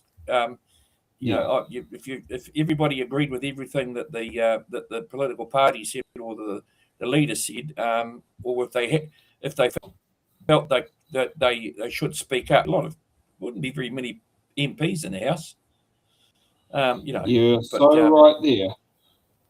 Yeah, but at the end of the day, Julian Paul, very, very, very strong Maori, very strong in his things. When I messaged him, it was the last time we spoke. We chatted. I said, "So, what's it like being a member of a party that no longer respects you being an indigenous in New Zealand?" I sent the same message to Ron Mark. And they both came back with, "Oh, well, of course, we all came from Asia." No, we didn't.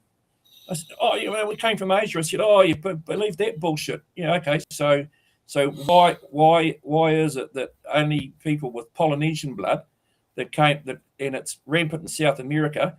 It's called Gilbert's syndrome, or Gilbert's disease, because it was a Guy Gilbert that found it. Whereas and I've got it. Only people with Polynesian blood and people from South America are prone to get this. Asians aren't. So what? How come a lot of Maoris have it? No Pākehās get it, and Polynesian Islanders, and also the Indians from South America. So how do you factor that into Asia? And and then went on about the Morioris. I said, haven't you checked out the local? And surely you guys would know that the Morioris weren't from Melanesia. They were from Easter Islands and from the Cook Islands. So these guys were just denying their own heritage because they were scared of even saying anything publicly, because they knew if they said it to me that I'd be look what they've spoken out against Winston. But I thought I'd have a try. Yeah. But I mean, they're all scared of speaking out against anything that Winston said. Yeah. Oh, exactly. Anyway, like as I sorry say, to digress, but the party dies. Huh? I think when Winston dies, the party dies. Yeah, well, which is a shame because it has a lot of good politicians, or have had, and it has had some good policies. Yep. Yeah. Well, you know why Fletcher Tabato went, don't you? You know why Fletcher Tabato was the anti-Māori stuff. Oh no, Fletcher got big fell out because he and Paul Mitchell. I remember Paul Mitchell was dropped off Paul. It doesn't matter. No, it's the guy Mitchell anyway. They were dropped off. After I went to the thing they were talking about the new New Zealand first after Winston.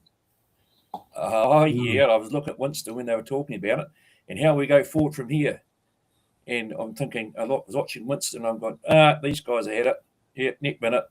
Yep, they were gone. Yeah. Okay, anyway. Let's get on to James Meagher. Honourable James Meagher. Thank you, Mr. Speaker. Well, what a great day for local representation. A bill brought forward by a local member of Parliament with passion for her community, to do the right thing, to support her community. This is what you can get in New Zealand when you have great, strong local advocacy and local representation. It's been an excellent debate with support across the House. No sniping, no politics. I commend it to the House. I like what he said. It's a shame it was short, but I liked what he said. Oh, he is very nice, but how the hell did he ever get into Parliament? Oh, that's right. He's standing in a very safe national, isn't he? Yeah. That was the one that should never have flipped Labour in 2020, but did. Yeah, I personally like James Meagher. I've dealt with him a few times when he was chair of Justice Select Committee, and has always been very good to deal with. It's a shame he's no longer the chair. It's now Andrew Bailey because we've got the review for the local government election submission coming up on the 2nd of April, and we're asking for an extended time. Now, if James Meagher was the chair, I know that would be granted very quickly because he appreciates the submissions we do, the facts that come with the submissions, what can be the ins and outs and all that sort of thing. He also knows how to actually, he's actually, I'd like to call decent leadership material and knows how to be a good chair and that sort of thing on the committee. Probably one of the most professional national members of this current parliament I've dealt with. But I mean, that bar doesn't have to be exactly that high. Yeah. Andrew Bailey, on the other hand, is just an arrogant prick, isn't he? Well, if we talk about the ads in the ballot for the Port Waikato by-election, he chose not to come. Whereas we did get Casey Costello. Whereas for the Justice Committee, we've only done one submission in front of him we've done two. We've done two for ads in the ballot in front of the Justice Select Committee since he's been chair, and they've been fine. But he's been quite a little bit more reserved back. We tend to get more questions from the likes of Celia Wade Brown or Todd Stevenson. They tend to be the ones who ask them more. They ask good probing questions, and like Todd Stevenson's another one from ACT I actually like as a person. I don't necessarily like the party he's in, but that's because I've always found when I've dealt with him in select committees, he wants to find out facts. And he also liked my idea of making companies reported their financial statements that they've deducted people's wages for partial strikes. He does like that idea of that for the transparency aspect. Mm. Yeah.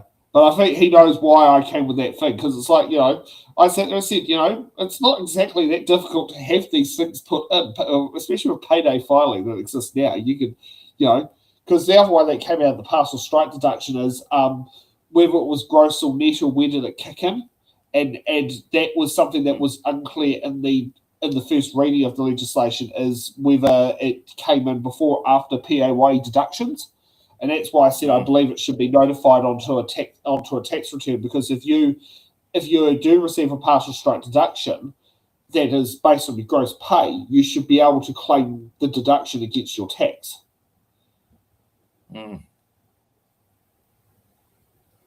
Yeah. Okay. Yeah, let's get on to. Yep. Go ahead. No, go on. You're right. Oh, okay. So let's get on to Duncan Webb. Okay. Kia ora, Mr. Speaker. Thank you, Mr. Speaker.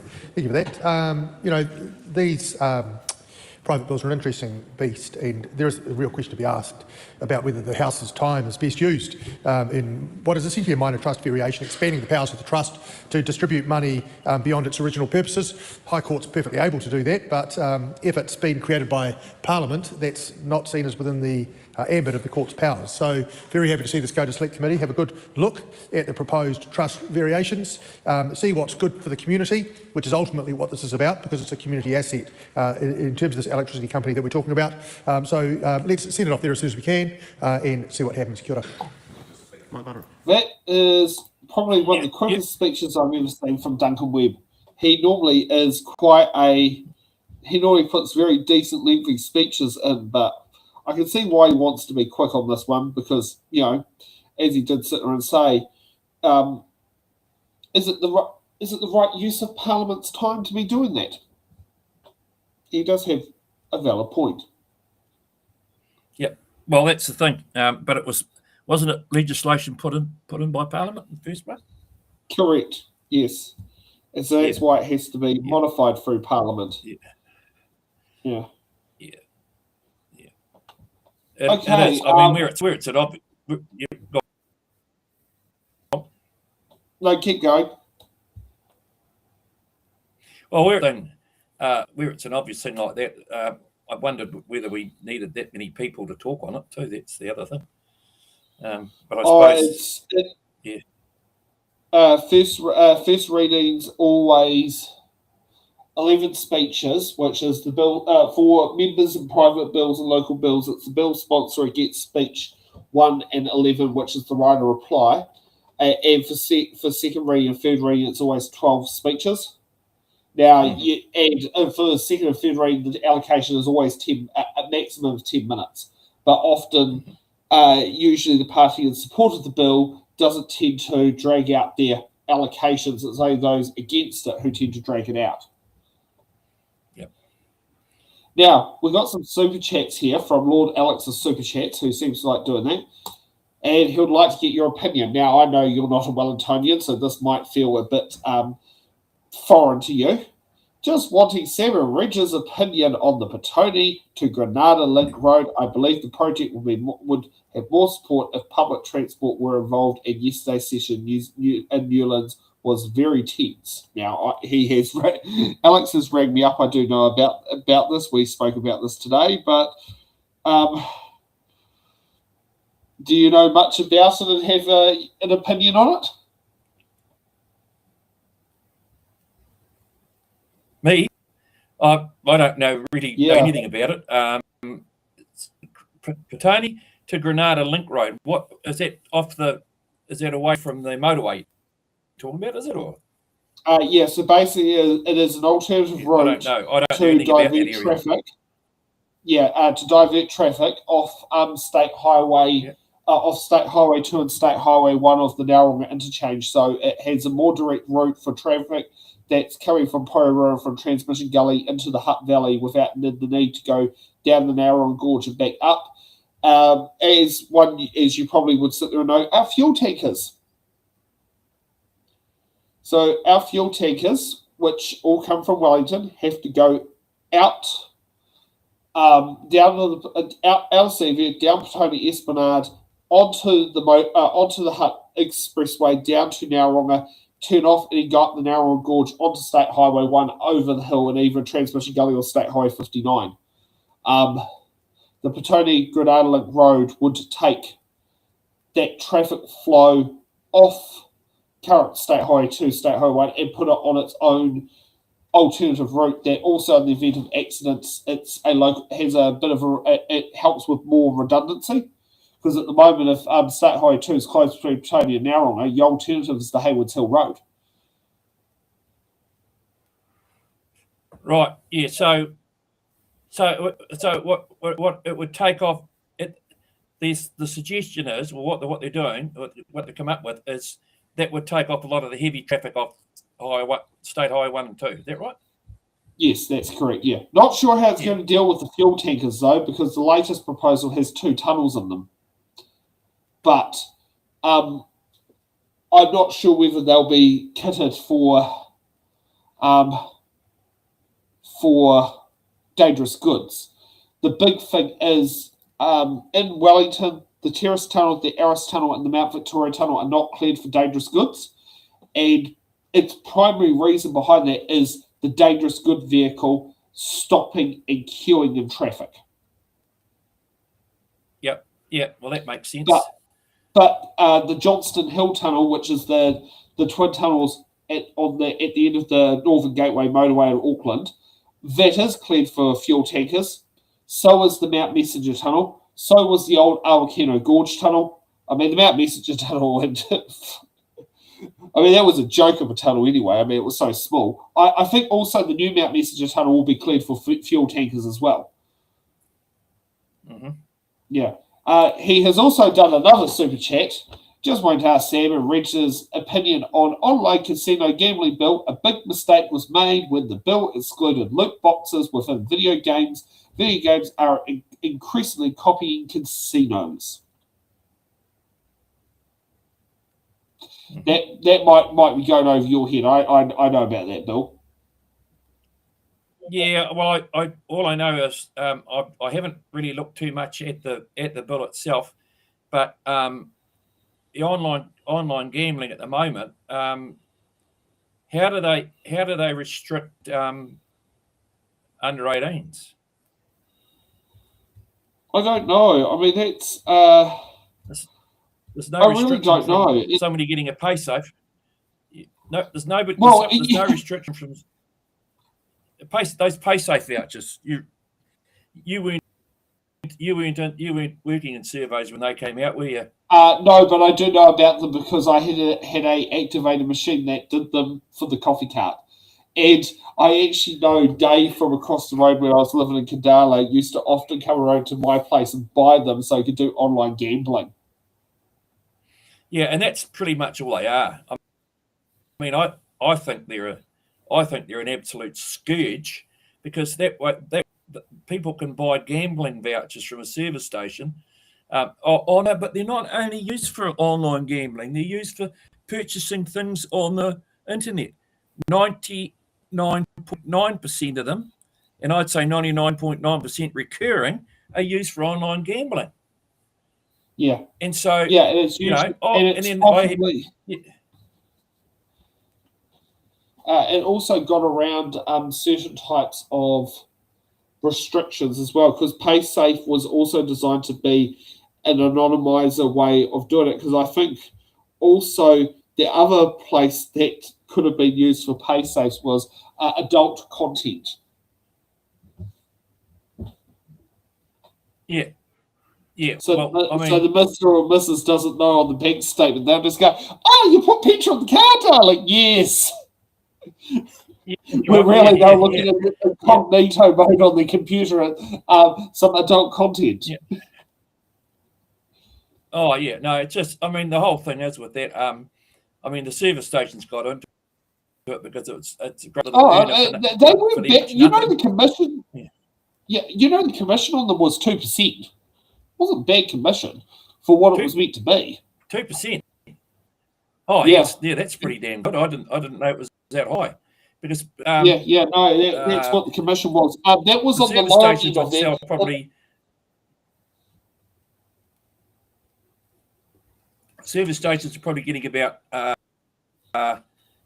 Manui especially, probably about $4,000, $4,000 to $6,000 a day through the books. So that's 10%. 10% of that would be 600. So 150. Yeah, that's yeah. Yeah, I mean, also I know the That's top-up cards. It's a couple of. Yeah. Eh? The top-up cards, I know 2 Degrees was the best at paying out commission on Activator, which was 6%, and Skinny was 5.5, whereas Spark and Vodafone were only 4.25.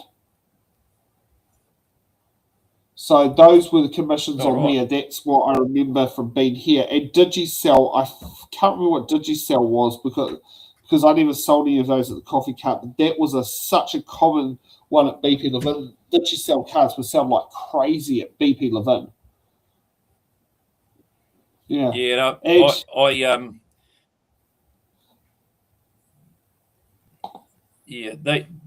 but that's pay safe things. I mean, that's just a rort for.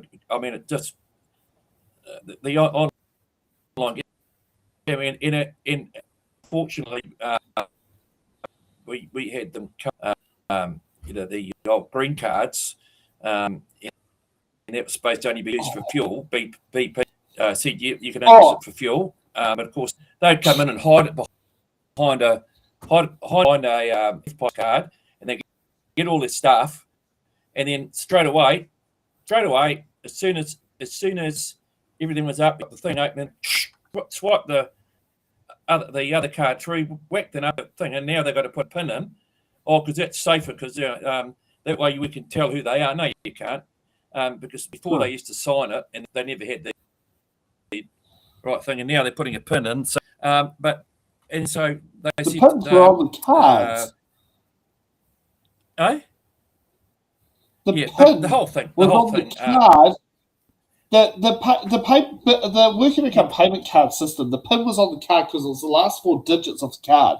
It wasn't exactly a secure system. Oh no, they've changed it now. They've changed it now, so you've got to have your own personal PIN, but all you do is give your mate your personal PIN. Yeah, exactly. Or you reset the PIN online and then you change it back again afterwards. Yeah, that's right. Yeah. But at the end of the day, we used to get getting pay safes. And in the end, they threatened us. BP said to Wins, well, if you want us to keep doing those cards, our staff are going to be selling anything they want, because otherwise we're getting them they're getting threatened. We had to go to BP as a union and say, hey, it's getting too dangerous for the staff. Yeah. And so they listened, because they didn't want the health and safety issue. So they just said to Wins, and of course Wins keeps now and again saying to BP, oh, we understand you're selling more than petrol with the, staff are taking more than petrol with the cards. And so BP's got to the point, get onto that. They're not going to put the staff at BP into a bind. Yeah, there's too many. But I don't know if that's actually answered the online gambling stuff, but it might think of but it mentions exactly a flaw in that. It is the last one he's mentioned. The only reasonable bill from New Zealand First is the bill to ban the sale of private fireworks, as people cannot be trusted with fireworks, which is a bill in the biscuit tin by Jenny Markroff. Oh, yeah. Yep. Yeah, which I can understand. I agree with it. But I tell you what, once upon a time, that would never have got anywhere with New Zealand First. When Ron Mark was in there, man, he was absolutely. Anybody talked about that, and he'd go off his tree about it. Yep. Or was he one who used to light fireworks displays? Oh, he people should be able to have fireworks at home if they want. Yeah. But old Ronnie. Yeah. Yep. But no, I mean that makes sense. Yeah. That would be probably one that Jenny would be passionate about. She actually is. I was really surprised when she rejoined New Zealand First, because her and Tracy left, and then she rejoined. But I think Winston promised her that to get a good placing this time. She left because Winston dropped it. The party dropped her down the list. It's Winston. Winston says where they go. There's no two ways about it. But anyway, but yeah, so it dropped her down the list, and of course she came back on, and she probably gave a good donation to the party as well. So, yep. So she's back in Parliament. But we'll see what happens with her this time. Yeah, that's as long as she doesn't upset Winnie, she'll be fine. Yeah. So what do you reckon percentage he'll get, mate? What percentage do you reckon he'll get this time? Yep. Between 5 and 6.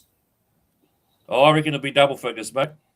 Yeah, okay. Yeah, it's plausible. Yeah. I do think, however, the plausibility part is he probably will lose it to it will be lost to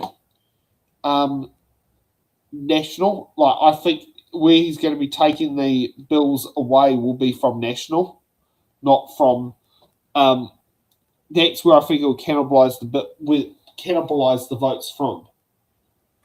The interesting part is, at this point, it looks like the National Party, unless they lose some electorates, are going to be going for an overhang at the election. Going to be going for what? An overhang. Yeah, because unless National loses like half the electorates they currently hold, where their party voters landing at the moment, they're not going to get any list MPs. That'd be interesting, eh? Yeah. Well, I mean, that's bye-bye. Was it Nicky No Votes from the suburb of Northland? It'll be bye-bye Paul Goldsmith from Epsom. Yeah, it would. It's quite interesting what could be on the cards. Okay, it's 10 o'clock. Time for us to call it quits. But before we go, the bills that you can put your submissions on. We've got the Health and Safety Amendment Bill, closes on Wednesday, the 18th of March. Make sure you get your submissions in. Got the Armed Force Disciplinary Legislation Amendment Bill, closes on Wednesday, the 25th of March. And we've got the Ōtautahi Community Housing Trust Variation Bill, closes on Friday, the 3rd of April. And something that's been suggested by Kiwi Skirt. Anyone who's up in Foxton will see me on Tuesday putting these up. Might recognise them for election hoardings, but the Easter egg lattes are coming this Easter. Oh, so where are you going to be? Where are you going to be? But on at Easter, where are you going to be? So on Easter Sunday, I'll be at the Foxton Easter Fair. Easter Sunday's Foxton Easter Fair. What time? It starts at 10 a.m. and finishes, I think, at 3 or 4 p.m. Rightio. I'll come down. Yeah. Come down and meet you properly. Yeah, exactly. Yeah, we finally, after I don't know how many years as Facebook friends, at least 5. Yeah. Oh, it's got to be at least that, yeah. Yeah, no, I think it might have been pre-COVID. Yep. Yeah. Possibly was, yep. Yeah. So, yes, that's what it is. If you want to stay for post-show chats, feel free to do so. We'll be back here next Sunday for more from the Order Paper podcast. Have a good evening. Rightio. Cool, buddy. So, closing credits. Thank you for watching the Order Paper, your express ticket to the New Zealand House of Representatives. Every episode, we unravel the complex world of legislation, debate, and democracy. From bills to select committees, we've got it all covered. From our team of political commentators who will dissect and explain what's happened so you can remain up to date on what's happened in the Aotearoa, New Zealand Parliament. To support our channel, you can become a Patreon member at patreon.com/itsinthaballot. The Order Paper podcast